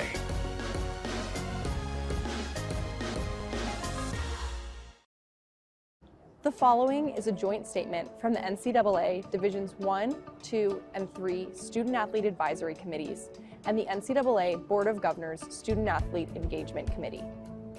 The state of urgency surrounding mental health concerns for student athletes is palpable on campuses across the country and backed by association-wide data. The NCAA Student Athlete Wellbeing Survey showed rates of mental exhaustion, anxiety, and feeling depressed were comparable in fall 2021 to the beginning of the pandemic. Mental health struggles can occur with a wide range of severity depending on the impacted individual. While an individual's mental health status is personal, treatment and support are a community effort. As such, it's encouraging that there has been an increase in support from student athletes, administrators, and athletic staff in breaking the stigma surrounding mental health and dedicating effort to improve support systems. For the first time in NCAA history, the term mental health is included in the NCAA Constitution, which all member schools, conferences, and divisions have agreed to uphold. This historical inclusion, initiated by SAC members from each division, displays a strong commitment by the NCAA to its student athletes' health, safety, and well-being. Institutions are now required to facilitate an environment which ensures access to appropriate resources and open engagement with respect to physical and mental health. Article 1D NCAA Constitution. Members of the governance structure are now also actively reviewing policies and procedures with an enhanced focus on mental health. As part of its continued work to provide recommendations for supporting and promoting student-athlete mental health, the NCAA Committee on Competitive Safeguards and Medical Aspects of Sports commissioned a mental health advisory group and charged it with reviewing and updating the existing mental health best practices. Moving forward, the association is committed to creating well-informed recommendations and education efforts to support student athletes on every campus. We want to challenge campuses around the country to take action and be proactive in implementing the forthcoming recommendations. As change begins to take place, the student-athlete voice should remain involved in all conversations. Signed sincerely, NCAA Division 1, 2, and 3 Student-Athlete Advisory Committees and the NCAA Board of Governors Student-Athlete Engagement Committee. Halftime at Adams Field. Indianapolis leads Wayne State 22-3. Tony Ortiz down here on the field with cross-country specialist and record-setting Wayne State runner Reagan Justice. Reagan, thank you very much for joining us this evening. Thank you for having me. My first question, how did you get involved and how did you get interested in the sport of running? Yeah, I mean, it's been in my family for as long as I can remember. My mom is a huge runner, so I've always just looked up to her, followed in her footsteps, and once high school came around, I realized this is something I actually really like, so just kept going. You've got athletics in your family because I did some research. Your dad was a baseball player at Siena and your mom was a softball player. Yes, that's right. My mom also ran track a little bit at Siena Heights in the later years of her college, so have that blood in me too. Nice. The athletics run in the Justice family. Hey, listen, you were the first female runner in school history to win an award from the USTF CCCA. Got to remember all the CAs. How important was it for you to win that award, and how much of an honor was it for you? It is a huge honor. I mean, all the girls in Division II are so talented. They're all hard workers. So to be recognized as one of those hard workers, it means a lot, and I'm really grateful for that opportunity. I could run down everything you did in 2023 because I have it written down here, and it was an amazing season for you. But the one thing I want to touch on, top 20 runner nationally. You run the 10K, the 5K, and the 3K. What did it mean to have a season like 2024? It was honestly so awesome to finally see hard work that you put in every single day at practice start to pay off.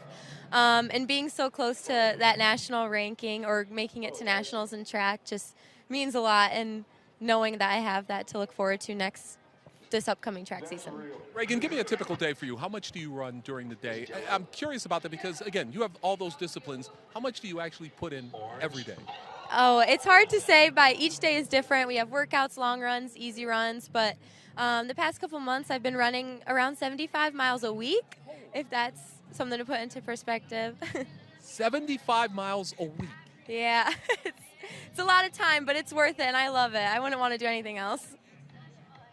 I'm trying to wrap my head around 75 miles running a week. When you're not running, you are an elementary education major here at Wayne State. What do you want to do with that degree, and how can that help you in the future? Yeah, I mean, elementary education has been such an awesome journey for me. Wanting to be a teacher and being passionate about helping kids learn and help them grow as people is really what I want to do the most. So wherever I can fit that into my future life, that's what I want to do. You run the 10K, the 5K, and the 3K. Which was your favorite? Ooh, I got to say the 10K. All the laps, it's the best one. Yeah. Now, you're also indoor and outdoor. So basically, do you even have an off season? Not really. I guess you could call the summer an off season, but we spend that time training for the fall. And if you don't put in the summer miles, the fall isn't going to go the way you want it to. So I would say no. So what do you do exactly to get ready for a race? Do you listen to music beforehand? Are you sitting there with a pair of headphones? Are you in your own zone? What do you do before you get ready for a race? Yeah, I honestly just like to stay as calm as I can before a race. That's something that I've learned as going through college and high school. In high school, I used to get really anxious, nervous, but as I've grown and, had more experience, I've learned the calmer you are, the better, and just making sure you're enjoying every moment. Listen, the way you've handled this interview, I can't imagine you possibly getting nervous about anything. Oh, I'm flattered. Thank you. You're welcome. Hey, listen, we talked about you not having an off season and everything else. Do you prefer indoor or outdoor track?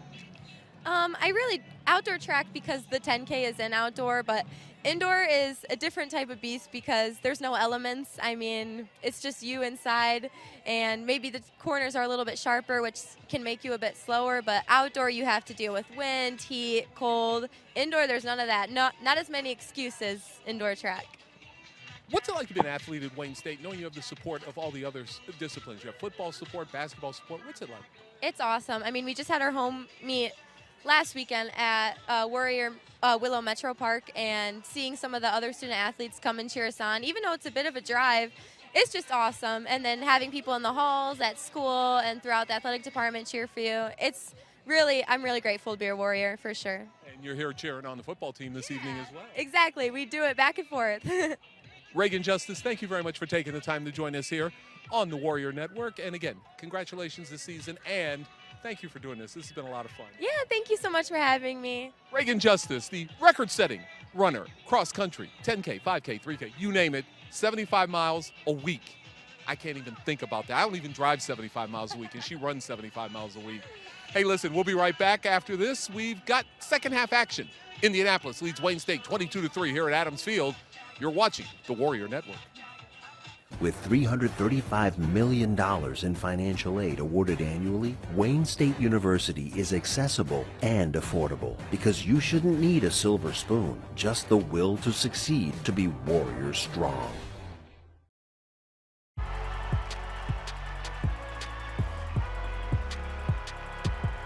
Number 32, Kyle Hornsby.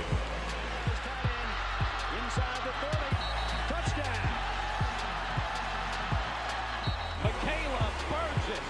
An incredible finish by Holmes. The NCAA and its member schools offer nearly 500,000 college athletes a path to go pro in something other than sports. Learn more at ncaa.org. To them, the whole world looks like an opportunity, one to be seized, built upon, and made better for their sport and the people around it. To student athletes, every opportunity is a chance to change what could be and show the world what opportunity can do.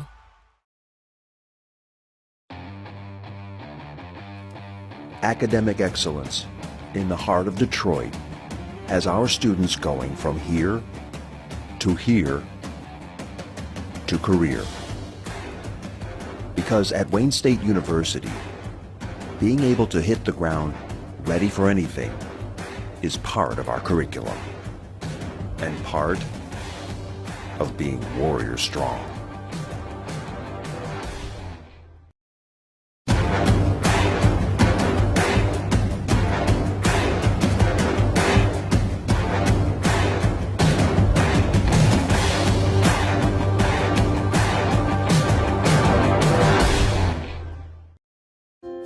In NCAA Division II, student athletes leave a lasting impression on their communities.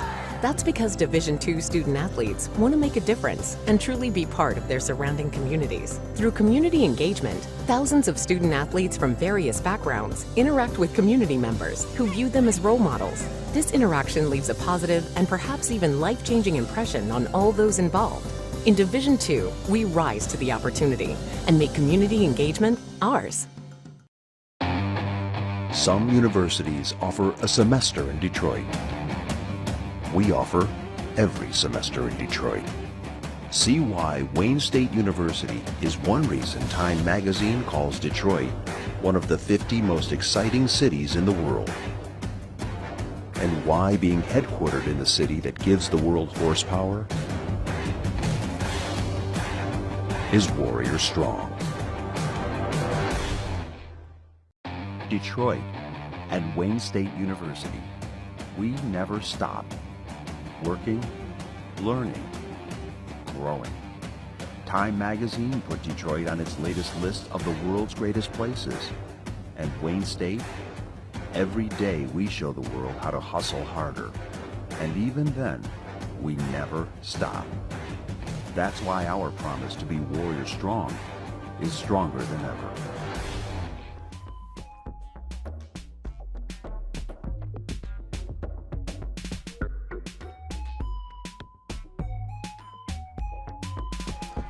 Welcome back, Warrior fans. Your score at the half, your Warriors trail 22-3 to the Indy Greyhounds. Along with my broadcast partner, Brady Beaton, I'm Sean Belegian, Tony Ortiz down on the field. Brian Bileski, our executive producer, back at the WDTK studios. And, of course, our friends from the Prep bringing you the visuals here tonight. Warriors on the field getting prepared for the second half. Brady, as we are just under 2 minutes away from the kickoff. Dusk settling down here in Midtown Detroit. You know what always never ceases to amaze me is how quickly it starts to get dark in September and into October. And I'm talking even daylight savings. Right. It's just amazing. Like, one night you're sitting on your back porch and it's 8:30 and then the next thing you know, it's like pitch dark outside. Right. Yeah, and well, how about Sean? You've been here long enough. You remember when there weren't lights here at Tom Adams Field. Everything was a noon game, and now brand new lights here. I've never seen this setup before. There's lights, what would you say, about 20 feet up on the poles that are extremely bright. And then where you expect the stadium lights are, they're more of just an illuminating force. But a little bit of a different look. Tom Adams Field shining bright here tonight. Those nice Warrior uniforms look good in that light. They really do. I had a chance to see those lights, Brady, when I was doing the Prep Kickoff Classic down here. It jumped out to me as well. We're creatures of habit. And when something changes down here, we notice it. When was the first night game for you, Sean? Let's test that history. Boy, I don't even remember. Wasn't it about 2010, 2011? Or is it a little later than that? I think it was later than that. I think it was because we had, as you said, it was always a noon kickoff. Always a noon kickoff.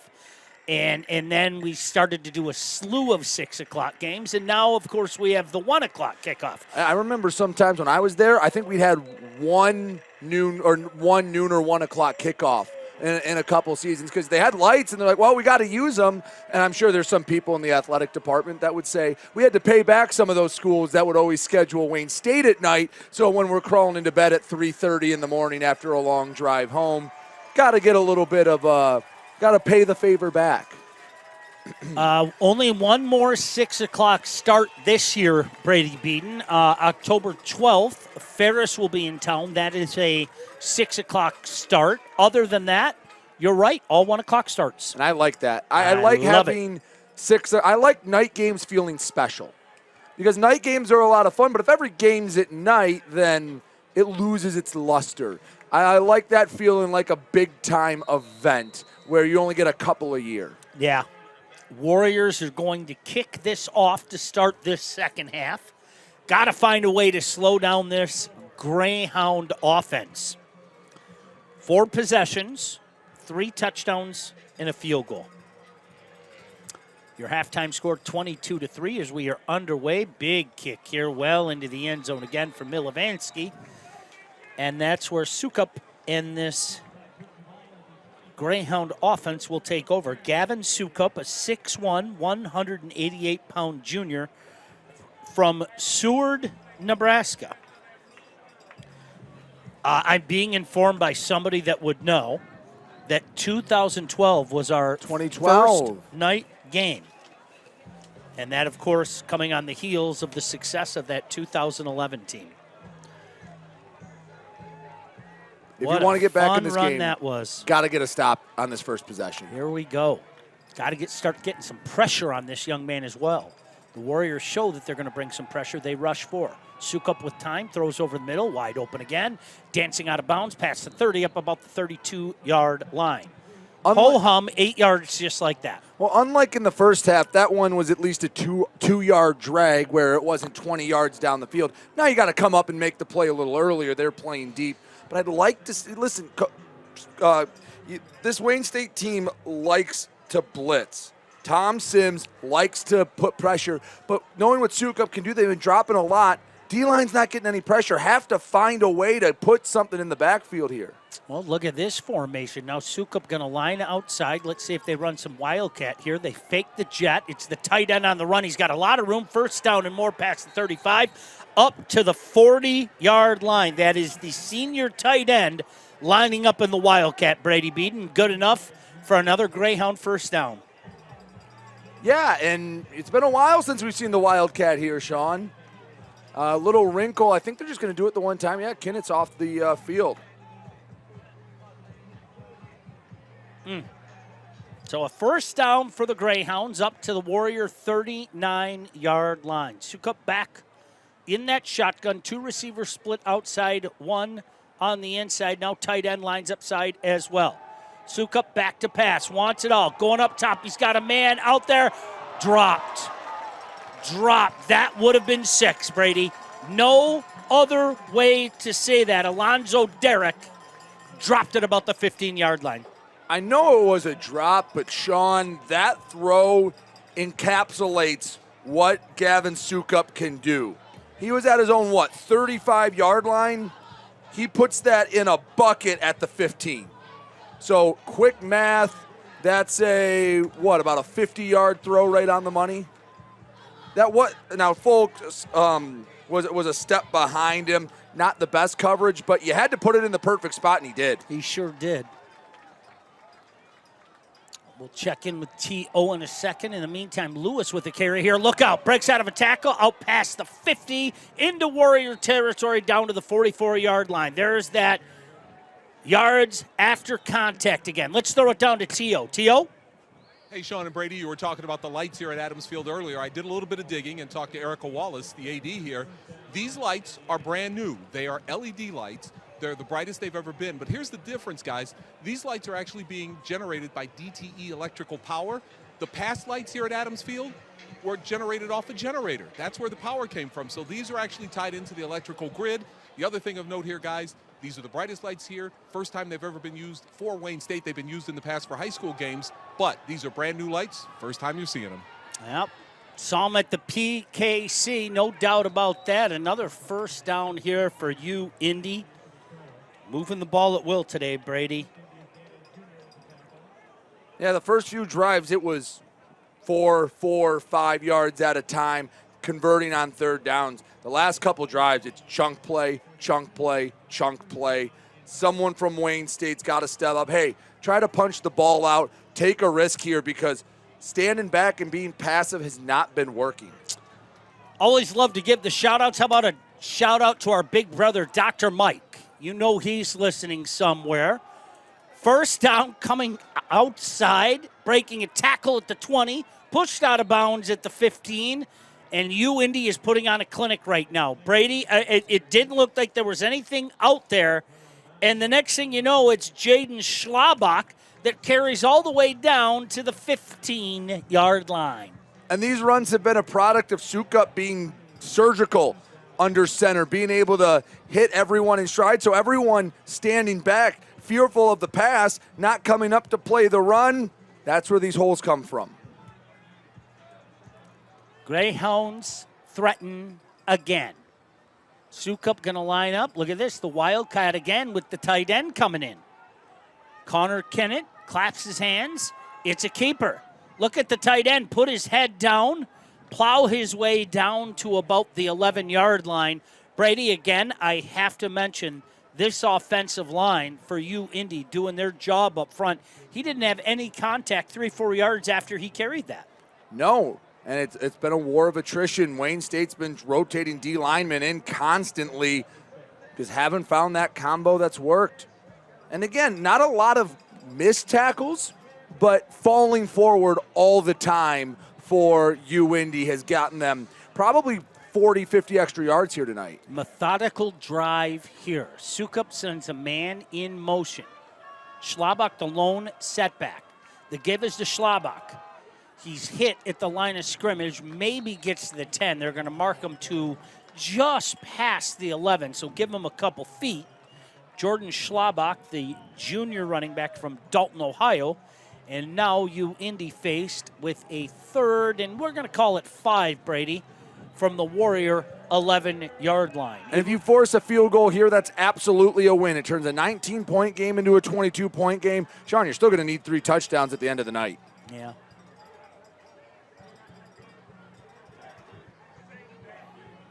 Sukup looking over that defense. 2 receivers far side, 1 near side. Schlabach back is the lone setback. Warriors show pressure. Let's see if they bring it. They back off, rush 4, but they get on Sukup. He throws near side complete. Caught at the 12. Dances very close to a first down. Brady, I think he's got it. Well, if where the far judge is standing is going to be the spot, yeah, he's going to be a little short. He's going to be, when I say a little short, folks, I mean a little short. I don't know how he got out of that trouble, though, pal. Well, Anthony Walk Jr. was coming up. I don't know if he slipped, if he must have just lost his footing. He could have come up and down the ball, been 4th and 5. Instead, it's 4th and 1, and they're going for it. Well, and of course they're going for it. Schlabach, the deep back. Oh, they're going to go into the Wildcat again with the tight end, Connor Kennett. Something tells me he's going to keep it. Man in motion, or they're going to try the jet. They fake the jet. Kennett puts his head down. I'm not sure he got there, Brady. I'm going to say he didn't. That's a big-time tackle. I'm not sure he got there. Let's take a look. UIndy defense is already coming out on the field. That's Wayne State football.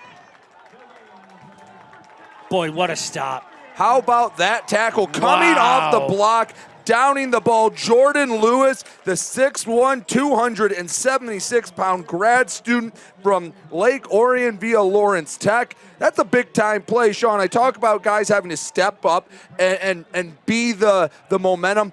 That's one right there. That's a heck of a play from Jordan Lewis. You're giving the offense some momentum. That's a shot in the arm to Wayne State. Hopefully they can continue that here. Yeah, let's see if Champion Edwards can reward that defense now with a nice drive here. Going to start it on the ground. A little space, and that space went away very, very quickly. Boy, it looked like there was a hole, and it closed up quickly. And Brady, they're actually going to lose a foot on that. Setting up a 2nd and long. This UIndy defense swarms to the football. They down it pretty quickly, and that's what they did right there. Coming up, they'll play the run first. They'll make it work on the pass. It's a nice job tackling a big body in DeMarco Singleton. Clock running, 8.5 to go here in the 3rd quarter. UIndy on top, 22-3. Champion Edwards has gone the whole way for the Warriors. He's got 2 receivers split on the near side, 1 on the far side. Lone setback is Sterling. Fakes a handoff to Sterling, throwing a slant through the hands of Justice Tuggle, the red shirt junior from Redford. And I really like that play call and the idea. They're putting Tuggle on an island out there. They had him one-on-one with Jalen Givon and runs a slant.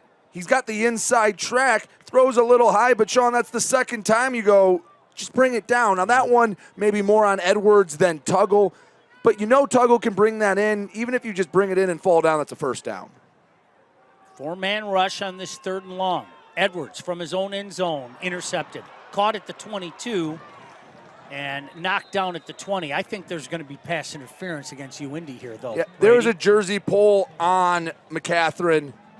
That one, I think, was a pretty easy call. UIndy didn't even really celebrate the interception. They knew.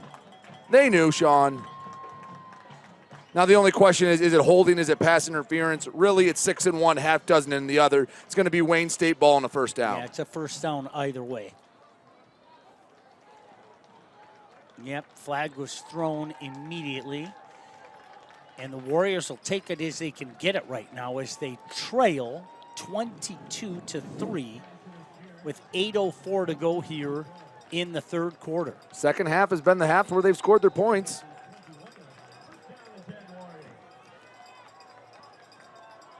Edwards in the shotgun, going to keep it on the ground. No room out there again. Doesn't even get back to the line of scrimmage. Brady didn't have a chance. Jeremiah Sterling, the young man from Benton Harbor. As a matter of fact, he's going to lose 2 on that carry, setting up a 2nd and 12. 4 receiver set this time. Edwards in that shotgun, 4-man front for the Greyhounds. Edwards steps out now, looks towards the near sideline. No problem with the play clock. Plenty of time in the play clock. 7.5 minutes to go here in the third quarter. Edwards now having a conversation with the deep back, Sterling. One hands the snap, throws near side, completes near side, up to about the 28-yard line. Miles McCatherine, they're going to mark him out at the 27, setting up a manageable, Brady, 3rd and 4 for the Warriors. UND dropped 7 on that play, and there was actually a seam if Champion Edwards wanted to run. I think that was one read and then tuck and run. The one read, and McCatherine was open on the comeback route. Like you said, sets up 3rd and manageable. That's right where Wayne State needs to be. So Tuggle and Harris are going to line up on the outside. You have McCatherine on the near side. The lone setback is Sterling. Edwards fakes the handoff, back to pass on 3rd and 4. Flushed outside, throws outside, going to throw it away. It's a frustrating play, but it's the correct play from Edwards. Rush got in there. I believe that was Aaron Barnett, the redshirt senior from UND, and Edwards had to get rid of it. Not his fault, but he made the right play instead of trying to force it. He was being chased down by 2 Greyhounds, and unfortunate reoccurring sight. Back out there to kick, it's Jeremy Terrace. Terrace is going to be standing at his own 13-yard line. In the meantime, Anthony Crowell checks in, stands on his own 32. Terrace gets this one away, line drive kick, takes a bounce, taken on the bounce by Crowell. 35-40, look out, 45-50, 45-40. Kicker has to jump in and make that tackle, bringing him down at the 34-yard line. So UIndy starts with great field position when we come back on your home for the Warriors, FM 101.5, AM 1400, The Patriot.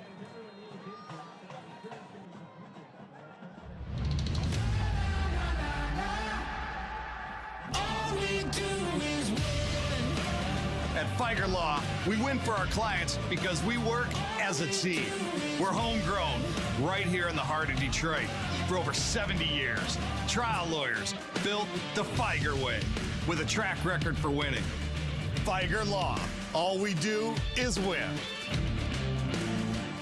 1st and 10, Sukup back to pass, completes the pass far side of the field, 31, trying to squirm his way out of a would-be tackle. Giovanni Laurent brought down right at the 30, but not before they pick up 6, setting up a 2nd and 4. 22-3 the score. UND on top. They threaten again with a 2nd and 4 from the Warrior 30. Quickly back. Sukup throws over the middle behind the intended receiver. That was Crowell. Would have had the first down at least, but threw him 2 feet behind him. Now Brady, a 3rd and 4. Got to stop on the last 3rd down. Haven't had a lot of those tonight. A lot more field behind you. Let's see what UND goes with. I don't think they're going to be as cute as they were last time. Sukup looking over that defense. Lone back on his right hip.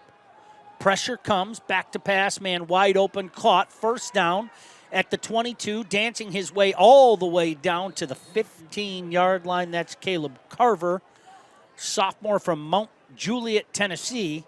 And UND, fresh set of downs, threatening to break this one open, Brady, at the Warrior 15. Did a nice job picking up the blitz. Yeah, that's what I was asking Wayne State to do. Didn't get home, picked up the blitz. There was a guy wide open. Sukup quickly back. Again, 1st down pass, all the time in the world. Flush near side, running near side, looking near side, throwing near side, incompleting near side. I made up a word, didn't I? Well, that's the 2nd time you've done that this year. Well, you didn't make How long have you worked with me? Well, it's been longer than it feels like, hasn't it? 21 was the first time. Now, at S&T. You know how I am. I get worked up, and all of a sudden I say things like incompleting. What was the one at Tiffin you made up? You were liquiding? Liquiding. Yes. You used liquid as a verb. Instead of hydration. No, it was warm. People were cramping. They needed to go liquid. Liquiding. Yeah. Right. Trip receivers near side. Going to keep it on the ground to Lewis. Lewis again, after contact, breaks out of contact, out past the 15, pushed out of bounds at about the 13-yard line. Minimal gain, but again, this kid, every time he's hit, he just refuses to go down. Hard running back John Lewis, this senior from Hermitage, Tennessee. Well, it was an Indiana product from Maryville, Indiana. Roshan McGee got in the backfield, forced that to bubble. That's why it was a short gain. Big man inside doing work. Another big third down for you, Indy. They went for it on fourth down on their first possession. The Warriors stopped them. Let's see what they do here. Back to pass, Sukup. Looking, firing, complete right at the sticks. Crowell, that's going to be good enough for a first down.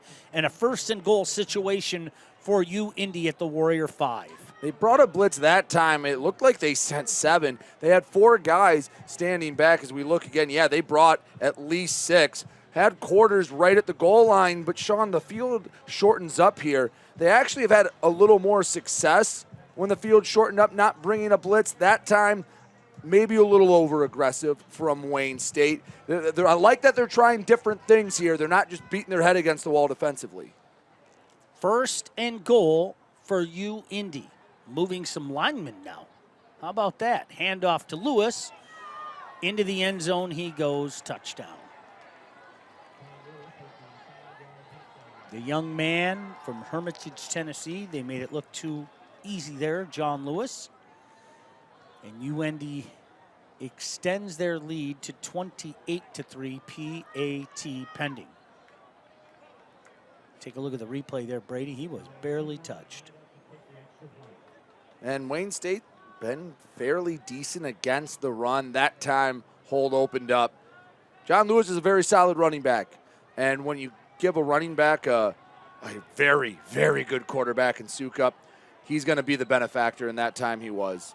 Snap is down, the kick is up, and the kick is no good. So 28-3 now.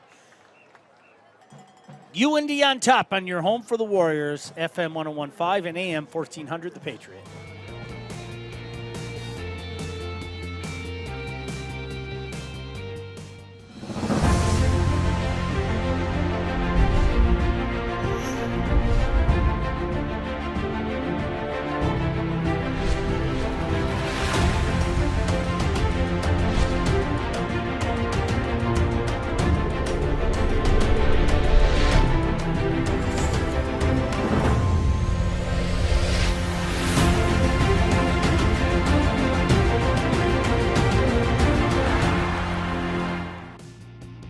Welcome back, Warrior fans. UND on top here on a beautiful night, Midtown Detroit, by a score of 28-3. Hey, just a reminder, next week, Brady and Kevin Breckmacher will bring you the game from Kirksville, Missouri. Looking forward to hearing your inaugural job on the mic at play-by-play, Brady. I've heard your play-by-play before. I know you will do wonderfully. I appreciate it. It's a long trek out to Kirksville, especially if you have to go through Iowa. I'm upset. Oh, there's a story there. I'm upset you and I aren't going to be able to room together as this kickoff goes deep into the end zone. I always enjoy taking road trips with you and sharing a room with you. I think everyone knows that on those long road trips, you get to a point where your brain just kind of stops firing on all cylinders, and you just get a little slap happy. And slap happy, Sean, is something that I wish everyone could experience once in their life. It's powered by beef jerky, let's be honest. Beef jerky and birch tree, Sean. And Gordon Lightfoot. Well, that's only in the UP, though. It just makes me happy, okay? Trip receivers far side. Champion Edwards shotgun formation. McCaffrey the near side receiver.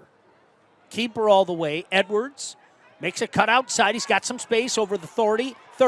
Hit. Ball comes loose, but they're going to say he was down. They're going to say he was down, and that's the correct call. Ball came out at the 32-yard line, but the ground can't cause a fumble. Great job there by Edwards trying to make something happen. Now he's going to check out. Kane Mack is going to check back in. Number 18, we saw him a little bit last week, the young man from Portage Northern. He's out there with his running back mate. Another young man, coincidentally, from Portage Northern, Xavier Tyus. Manning Harris in motion. The give is Zatias. Tyus hit at the 31, second effort, maybe up to the 32, setting up Brady what should be a 3rd and 3. You know what, though, Brady? You make it sound like it's not fun. I said everyone should experience it once. Okay, thank you. Because I really like when you and I, like, we have a nice meal together, and then we go settle down in our room and we watch some college football, and we just have some adult conversation. I enjoy it. I enjoy it too, Sean. I enjoy it too. Little Q&A never hurt anybody. 3rd and 3. Kane Mack, shotgun formation. Back to pass. Steps up in the pocket. He's got the first down and more. Makes a cut at the 40. Hit out of bounds at the 43. Are they going to throw a flag? No, sir. They aren't. See, now in the booth, I motioned for a flag because I'm used to that being a flag. However, as our friends at home get a chance to look at this again, I don't mind that not being a flag. He could have still put his foot in the ground and turned upfield. That's a hit that is not vicious. It's not unsportsmanlike. I think if that's a game on Sundays, they throw the flag, but I don't mind that not being a flag there, Sean. No, I agree with you. Kane Mack claps his hands, 1st and 10. Fakes the handoff, back to pass. He's under pressure. He steps up in the pocket. He's got room to run again. Puts his head down at the 50, takes a big hit. But, Brady, give that young man some credit. 7 yards, just tucked it up and run. So a first down for the Warriors at the 50-yard line. Champion Edwards trots back onto the field. 2:10 to go here in this 3rd quarter. UIndy on top by a score of 28-3. Trip receivers far side. Edwards in the shotgun. Lone setback, gets the handoff. That's Tyus. Gets into UIndy territory, but not too deep into UIndy territory. Knocked down at about the 49-yard line, setting up what should be a 3rd and 2. Xavier Tyus with that carry. So let's see what Coach DeMasi dials up here on this offense. Imperative for the Warriors to get some points on the board on your home for the Warriors. WDTK Detroit. Edwards sends a man in motion this time. That's Lewis. Packing it in. The give is to Tyus. He's got the first down. Good shimmy shake, about a yard short. Created some space, and that's a first down to the Greyhound 41. Have to get a Warrior off the field for a play. Owen Salink lost his helmet, so he'll have to come off for at least a snap. Singleton's going to check back in. Manny Harris and Miles McCatherine lining up far side. 2 men in the backfield. You got Sterling and Singleton. Edwards in the shotgun. Claps his hands but looks outside now. 50 seconds remaining. Warriors trail 28-3 here in the 3rd quarter. 1st and 10 in Greyhound territory. Miscommunication. Edwards has to run for his life, and he's going to be brought down for a loss of 3 back to the 49-yard line. Yeah, that's not what you like to see. As he turned a handoff to the right, DeMarco Singleton went to block. You had Sterling looking for the handoff, but Edwards' back was to him. And this is what's happened every time they've gotten into UIndy territory. Miscues, penalties. Something has stalled out this drive, and also just a darn good UIndy defense. Waning moments of this 3rd quarter. Warriors faced with a 2nd and 13 at the UIndy 49. Edwards back to pass, looks over the middle, complete to McCatherine. That's going to be a loss of 2 yards. And that's going to be the last play of this 3rd quarter. Don't go anywhere, Warrior fans. 4th quarter action next on your home for the Warriors, FM 101.5, AM 1400, The Patriot, and The Prep.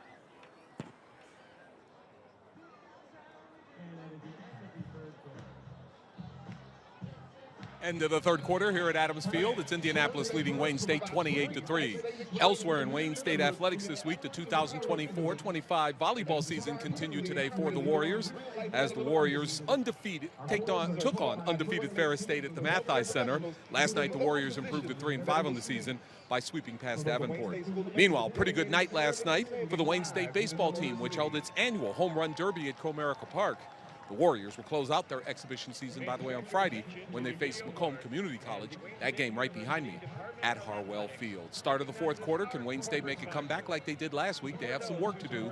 They trail Indianapolis 28-3 with the call of the fourth quarter. Here's Sean Belizean and Brady B. Welcome back, Warrior fans. Fourth quarter action. Warriors have their work cut out for them. Not just in the moment, but overall. They're currently looking at a 3rd and 15 from their own 49 as they trail by a score of 28-3. Boy, it's amazing when that sun goes down, how the temperature drops. It's just a lovely night out here. Bunch formation near side. Now empty backfield as Tyus steps out of the backfield. Edwards back to pass. Going up top. He's got Reba out there, but batted away. Good coverage. Safety came over just to make sure for some support, and he bats it away. That pass was intended for Reba. Got a flag back in the Warrior. Oh, they'll take that all day. Good job. Brady called it before the official did. Roughing the passer, huh? As a D lineman, you know I usually side with the D lineman. I'm not going to complain, but Sean, much like how the hit out of bounds we referenced about 5 minutes ago, I didn't mind it being a no call. If they didn't throw the flag, Sean, I wouldn't have been hollering up here for the flag. That one 10 years ago, not a flag. 1st and 10 now for the Warriors at the 36-yard line. Edwards in that shotgun, going to keep it on the ground. Hand off to Tyus. Tries the left side of the line. Not a lot of room out there. Just dives forward to about the 34-yard line. Give him a gain of 2, setting up a 2nd and 8. Just finish a drive here. Down 4 scores. Listen, the game's in all likelihood decided. But find a way to finish a drive. Again, small pockets of good things, Sean, but they're too few and far between. Yeah. Now, when did you and I go to Kirksville together? Was that 2021? We went to Rollo. We never went to Kirksville. Oh, we went to Rollo together. Yeah, you were on the team when they went to Kirksville. Yes. Champion Edwards, keeper. Now he's going to pitch at the last second. That wasn't a good decision. That's going to be a loss back to the 38-yard line. There wasn't a good decision there. If he holds on to it, he loses yards. So he pitched it. He lost yards there anyway. Indy all over that one. Yeah, I think he lost even more yards by choosing to pitch it. That's the funny thing. He made the right read. Guy was coming up to play him, pitched it. There were just 2 more white jerseys on the outside. 3rd and 12 for the Warriors at the Indy 37. 2 receivers split far side, 1 on the near side. Edward looks to the near sideline. Jeremiah Sterling, the lone setback. We're going to have to tell people about Rollo if we didn't tell them before. Edwards back to pass, throwing near side. What a catch. My goodness gracious. A phenomenal catch for a first down by Joe Sean Lewis. My goodness. That is backyard playing around, saying, let me get a foot in bounds. Extended all the way to the sideline, had 1 foot in, and nice throw by Edwards. He put it in a spot only Lewis could go and get it. Yeah, that's a big conversion at 3rd and 12. Let's see if they can capitalize here. Manny Harris in motion. The give is to the running back. Some space over the right side now, this time for Sterling. Out past the 20, finally brought down about the 15. That's enough for a Warrior first down on that 10-yard run. So when we went to Missouri, Kirksville, not Rolla. Yeah, when we went to Missouri, you and I as a broadcast team. Oh, then that was Rolla. Yes. That was Rolla. It was 7,000 degrees that day, if I recall. But didn't we get in at about like 3 o'clock in the morning? Home or there? There. Yes. Oh, we'll tell. I'll have to finish that story in a second. Edwards throws outside, completes it to the tight end. Minimal gain out past the 15 up to the 13-yard line. Nick Ostis, go ahead. Yeah, tell everybody. Can I tag in about, so we get there, first of all, for reference, Indianapolis is the halfway point. Indy is the halfway point between Detroit and Rolla. It's about an 11 or 12-hour drive. So we get in. We had a great meal. We did. Remember that? Yes, but like 1:32 a.m. Another play. We'll finish this in a minute. Yeah, this is actually a funny story. Stay tuned for this. It's called a tease in the business. Champion Edwards Back to pass. Looking into the end zone. Tipped. Good job getting airborne by Cole Veal. He got airborne and knocked that down. That might have been 6 as McCatherine was breaking open into the end zone. So finish that story. So we get into Rolla about 2 in the morning. We were in this rented van, not very comfortable. Me and Sean are just ready to get some sleep. We go up to the front desk. The lady goes, well, someone might be in your room, but here's your key. There might be someone in there, but here you go. And I turned and I looked at Sean, and he had to calm me down because I was not about to just guess if someone was in our room after a 12-hour car ride. Listen, I was ready to jump in bed and just assume the position of the spoon. Champion Edwards running the option now. He's going to keep it. 10, takes a big hit at the 8, but very close to a first down. He tumbles forward. Oh, they're going to mark him back at the 7. So this is going to be 4th down, Brady, and they're sending the field goal unit out. Down 28-3. They're going to send the field goal unit out there at a 4th and 2 from the 7-yard line. I'm surprised at that. You are not the only one, Sean, that is a bit, and it's 4th and manageable. Hey, if it's 4th and 9, take the points. It does technically make it a 3-possession game, but it's 4th and 2. Tyler Swick on the hold. 25-yard field goal is good.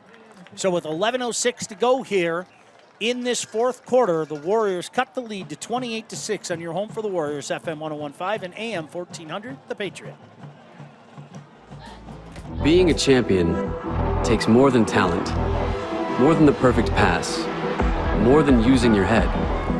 Being a champion takes the spirit to always push harder, the ability to overcome any hurdle, and the fire to be the best. Welcome to Division II, where the pursuit is yours to create. And the question isn't, can you do it? It's, will you?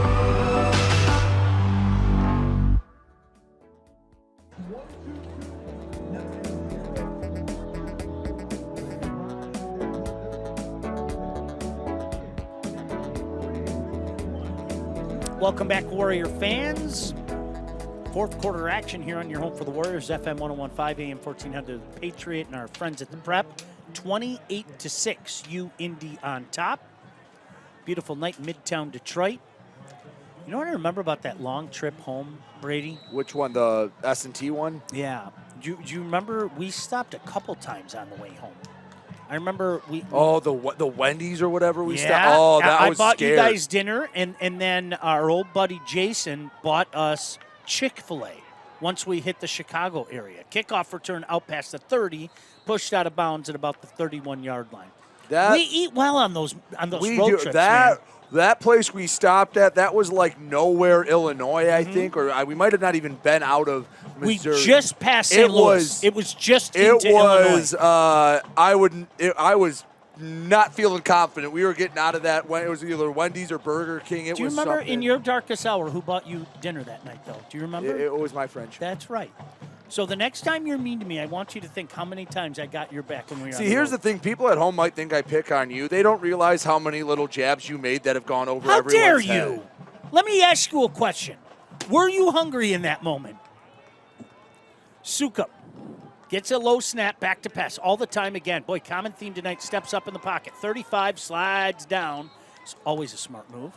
At the 36-yard line. Takes what the defense gives him and picks up 5. Again, high IQ. That was a little bit of a rush from Sukup, but felt a pressure immediately, took the step up. By the way, I want to say for the record that I thought the van was very comfortable. I was in the back seat. Yeah, you got the whole back seat because you're Sean Belize. I did. I sprawled out. Sukup going to have to step up. This time he goes down. Had to step up, and they finally got him. My goodness gracious. Brady, who got him?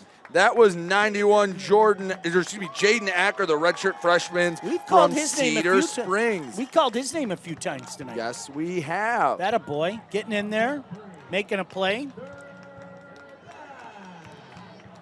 You know, I'm going to have to regale you with the story of us heading up to the UP one year where Josh Rennell disappeared. Oh, that was my senior year. Yeah, in 2019. I'll have to tell you that story. Sukup back to pass, short arms this one hop, incomplete, and the Warriors get a stop. UIndy's going to have to punt the ball away. So we had a long trip. We had one of your teammates in the party van with us, right? Do you remember who the teammate was? It was Ken Cephas. He what a good guy. So he had a exam or something that had a professor that wouldn't move it. He had to be here like Thursday night after the bus left. And he goes, yeah, I got to ride up with like the radio crew or something. And he had no idea. He was, I don't want to say concerned. He just didn't know how to feel because he was riding with basically a bunch of people he either didn't know or only knew in a professional manner. All right, we'll punt this one away. Let's see if the Warriors can get something going. Now I'm going to take a UIndy bounce. And that is where the Warriors are going to take over at about the 24-yard line. And you know what? It didn't take Cephas long, and he was one of us. It doesn't take long in the Truck of Trust. And so we stopped. We stopped in Mackinac City, and Josh Rennell went in to get some reservations for us. And then he disappeared. Like, we're like, what the heck? It's been like 10 minutes, 10, 15 minutes. And so I made the joke. I went in to find him, and I ran back out to the truck. I'll finish the story in a second. Champion Edwards takes over at the 24-yard line. Shotgun formation, back to pass. Looks, fires. Boy, just as that pass was coming, Manny Harris slips, and the ball falls incomplete. The play was there right at the first down stick. So, of course, being the weasel I am, I run back in, and I go, guys, something happened to Josh. Like, they turned him into a pirate. And I said, Josh, what are you doing? Josh's not here. And so Cephas is sitting there going, what's wrong with this guy? What's wrong with this guy? This guy has a Heisman vote? Yeah, well, we had that conversation too. Trip receivers, far side. Champion Edwards, boy, slow snap, but he gets it. Now he's going to take off and run. Boy, a lot of space out past the 35. Good enough for a first down. Our engineer at the time, a young man we called Crazy Kizzy, we had some fun with him on the road. He was on his phone the whole time, like he was the president of the United States or something. We've had some fun on those road trips. I'm going to miss taking a road trip with you this year, buddy. I know, because the only two, the two long ones we won't do, because fall weddings. I'm just gonna reserve judgment on that one. That's okay. Edwards back to pass, throws near side, completes it to Sterling, but that play goes nowhere. Blown up. Once again, we've called his number a few times. Cole Veal blew him up right as he caught it, and that's no gain. Clock continues to run. 8:35 to go here in this fourth quarter. Now, you and I did travel down to Tiffin. That's the only chance we're going to get this year, buddy. Yes. I apologize Because I'll be going to the west side, to Davenport and Grand Valley, without my friend Sean. I am going to be in Germany, going to Germany, Austria, and Switzerland. But I'll be sure to listen to your broadcast, I promise you. Edwards back to pass. Reba, big reception down to the 44-yard line. Oh, John Reba, the redshirt junior out of Stony Creek, makes a big play, and the Warriors are in business at the Greyhound 44. Champion Edwards has made some nice throws. I can think of 3 instances where it was either a drop, well, we'll call it 2. The one throw was a little high to Tuggle when it hit off his fingertips, but there's been at least twice where he's made a nice throw, and the receiver either slipped or dropped it. Trip receivers far side, movement up front. They're going to move the Warriors back 5 yards. I think Salink flinched a bit.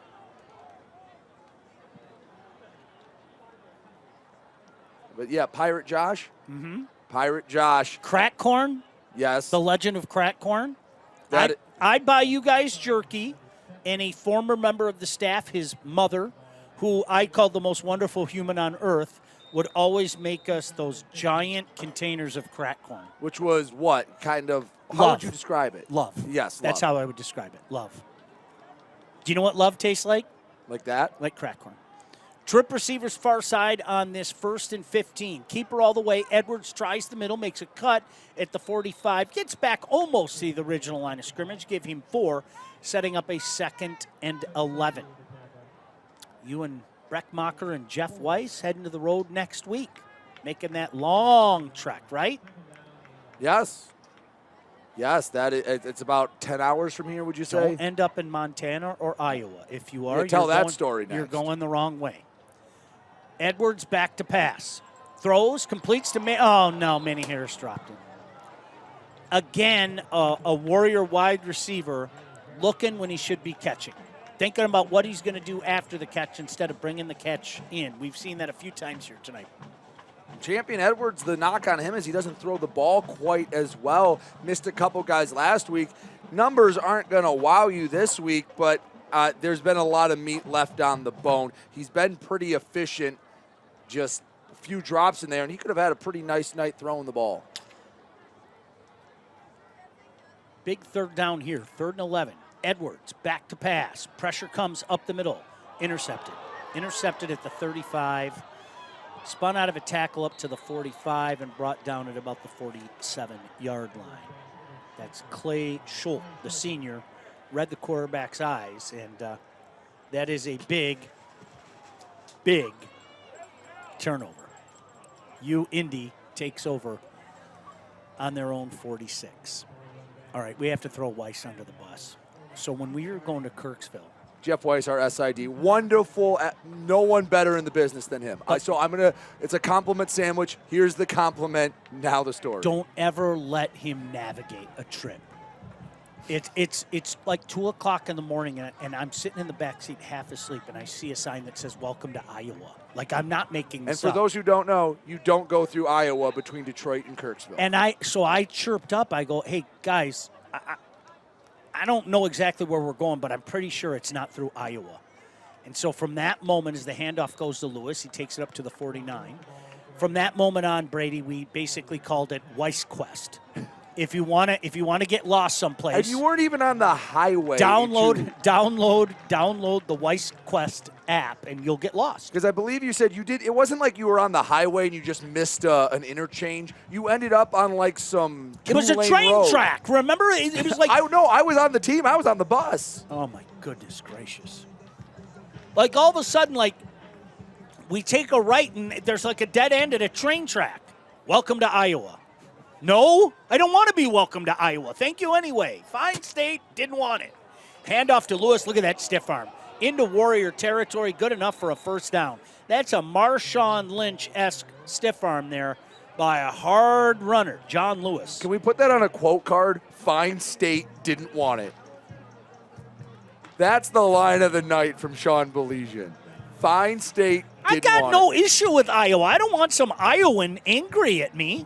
But look, if I'm going to Missouri, I don't want to go to Iowa. Just the same, if I'm going to Iowa, I don't want to go to Missouri.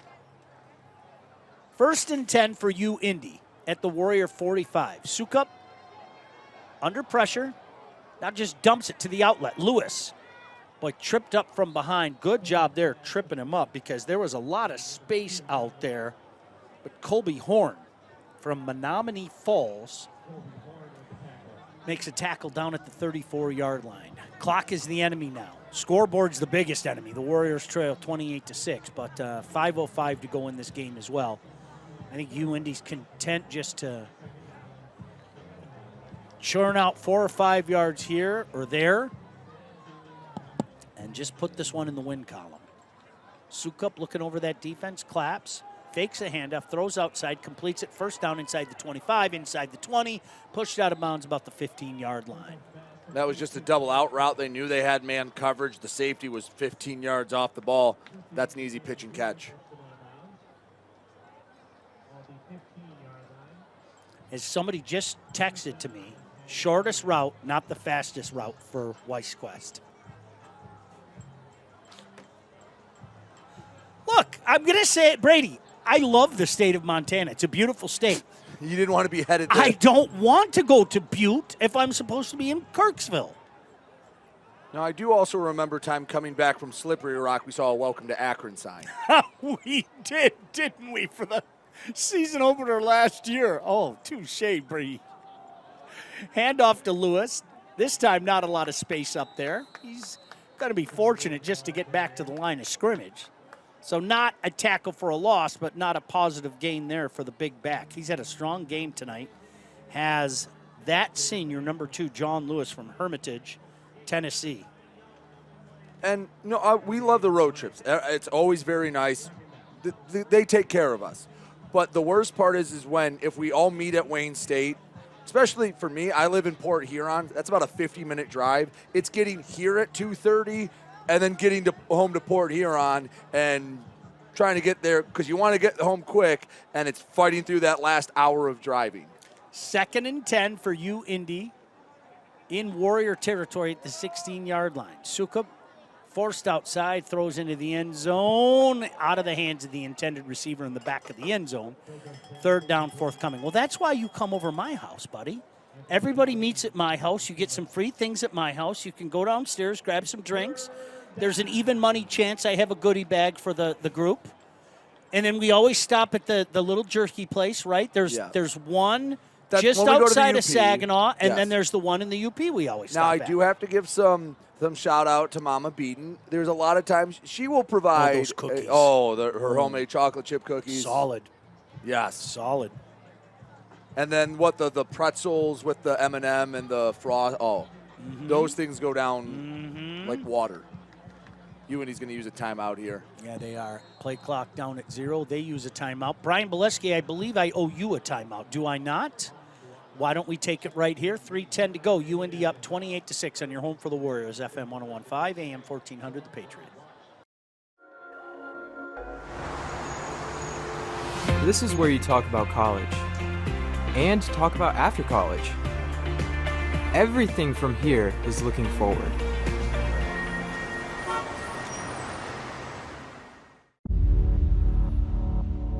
To them, the whole world looks like an opportunity, one to be seized, built upon, and made better for their sport and the people around it. To student athletes, every opportunity is a chance to change what could be and show the world what opportunity can do.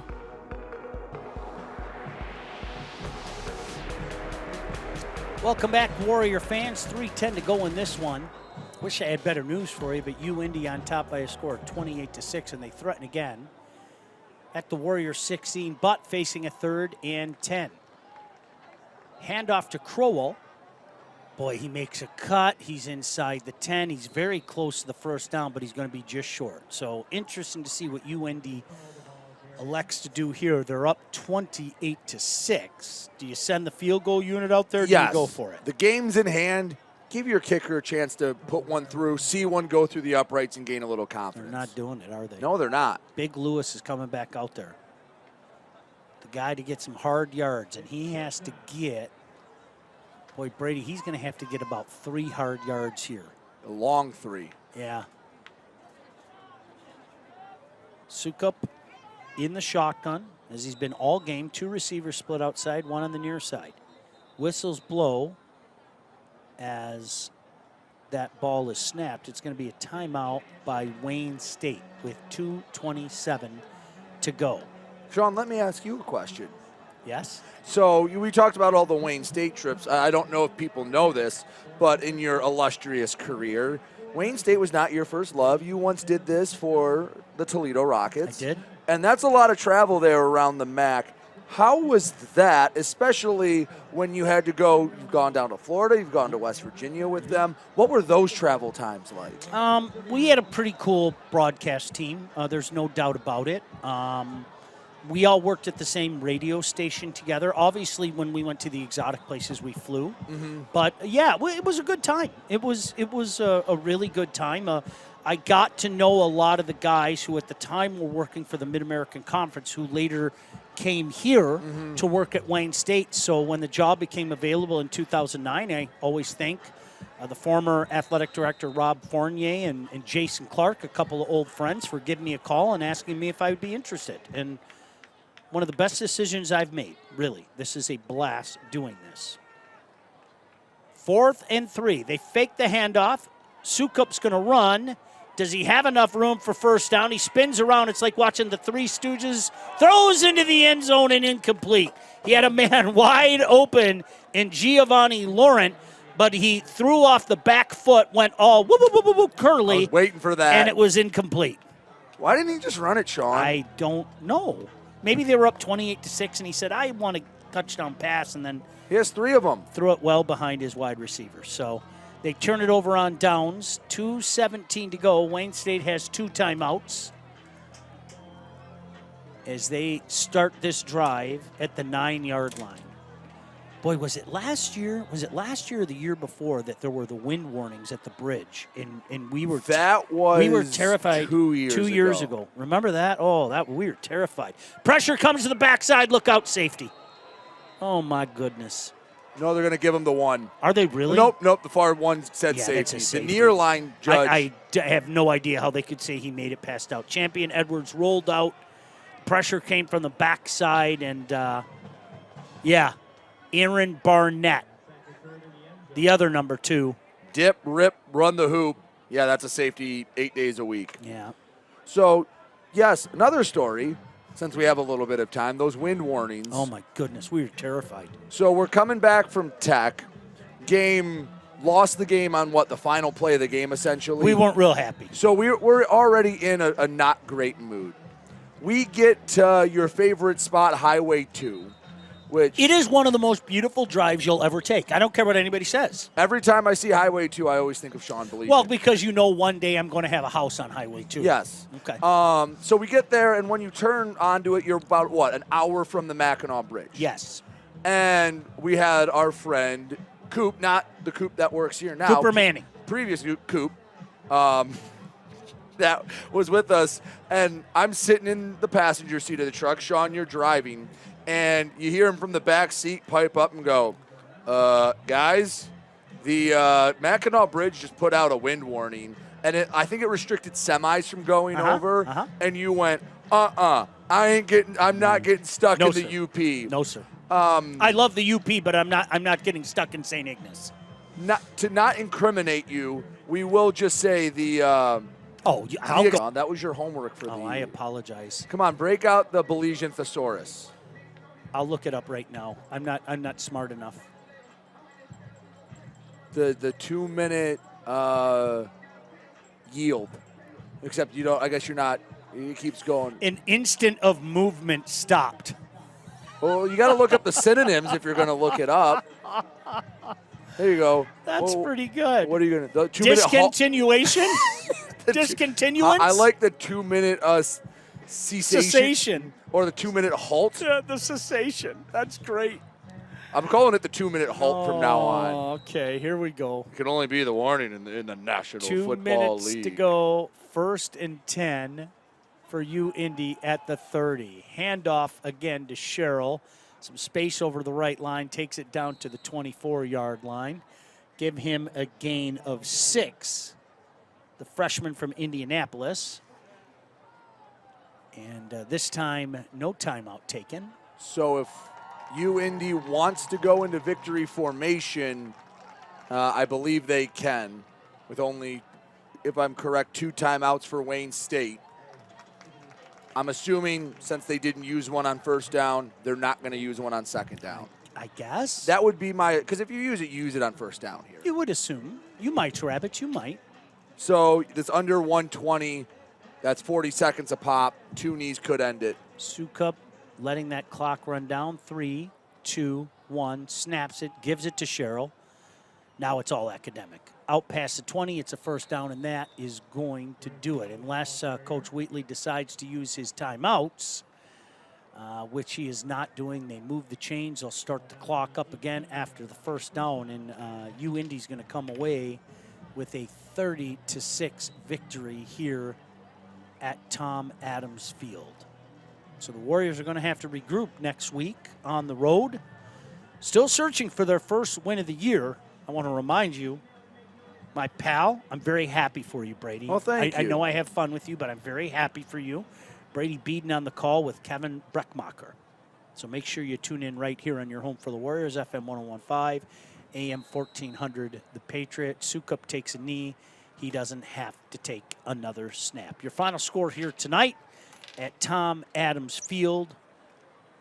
Your Warriors fall by a score of 30-6. Brady, give credit to the visitors from the University of Indianapolis. This is a good football team. You can see why they've been a playoff team the last couple of years. And they kind of did the same thing last year when they won this game 28-7, didn't they? They didn't do anything that made you go, wow, look at this player and the highlight reels. I mean, there was a few really nice throws off the arm of Gavin Sukup, but they don't have a player that you go, oh, that's a draft prospect. Right. That's a kid you got to – they just play fundamental sound football. They don't hurt themselves. Wayne State did many times over, and UIndy's going to make you pay for that. Don't forget, we're going to keep it right here as the game concludes. Coach Wheatley going to make his way over to Tony Ortiz. Tony Ortiz, always appreciate the fine work you do, my friend. Tony Ortiz will have a conversation with the head coach, Ty Wheatley, momentarily. Wish we had better news, but UIndy came in here tonight and comes away with a convincing 30-6 win over your Warriors. I see Coach Wheatley making his way over to T.O., so T.O., take her away. Good. Second half, your defense holds them to just 6 points, or 3 points, excuse me, and then, of course, the safety. But your effort in the second half defensively, that had to please you. It does. I mean, like we talked about last week, anytime you get momentum, anytime you get positives, you know, you have to build on that. And let's not get this, you know, twisted a little bit, but we got to get this battered syndrome out of our head, meaning that this team, we can play with anybody. It's the old mentality of, oh, here we go again, and I got to get it out of here, and I'm going to get it out of here. If I don't get players out of here, coaches out of here, something, it's going to happen. It's going to change. How much does it help then that your next 2 games are on the road? You get away from everybody. You get to basically get together as a team with a scenario where everybody's against you. It don't make a difference where we play. It makes no difference where we play. The system of it is we have to be better than what we are, and that's point blank. And it starts with me. How does that happen? It just happens. I'm sorry. That's okay. Coach Wheatley walking away after a tough loss to Indianapolis. Guys, let's send it back upstairs to you. Certainly an emotional Coach Wheatley there. It happens, it just happens, and it starts with me. Final score here tonight. UIndy comes away with a 30-6 victory at Tom Adams Field on your home for the Warriors, FM 101.5, AM 1400, The Patriot.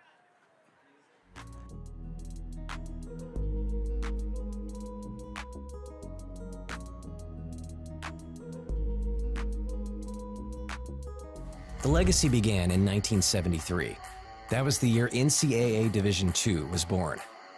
And since the very first day, our division has shaped generations of student athletes with a true sense of academics, athletics, and community.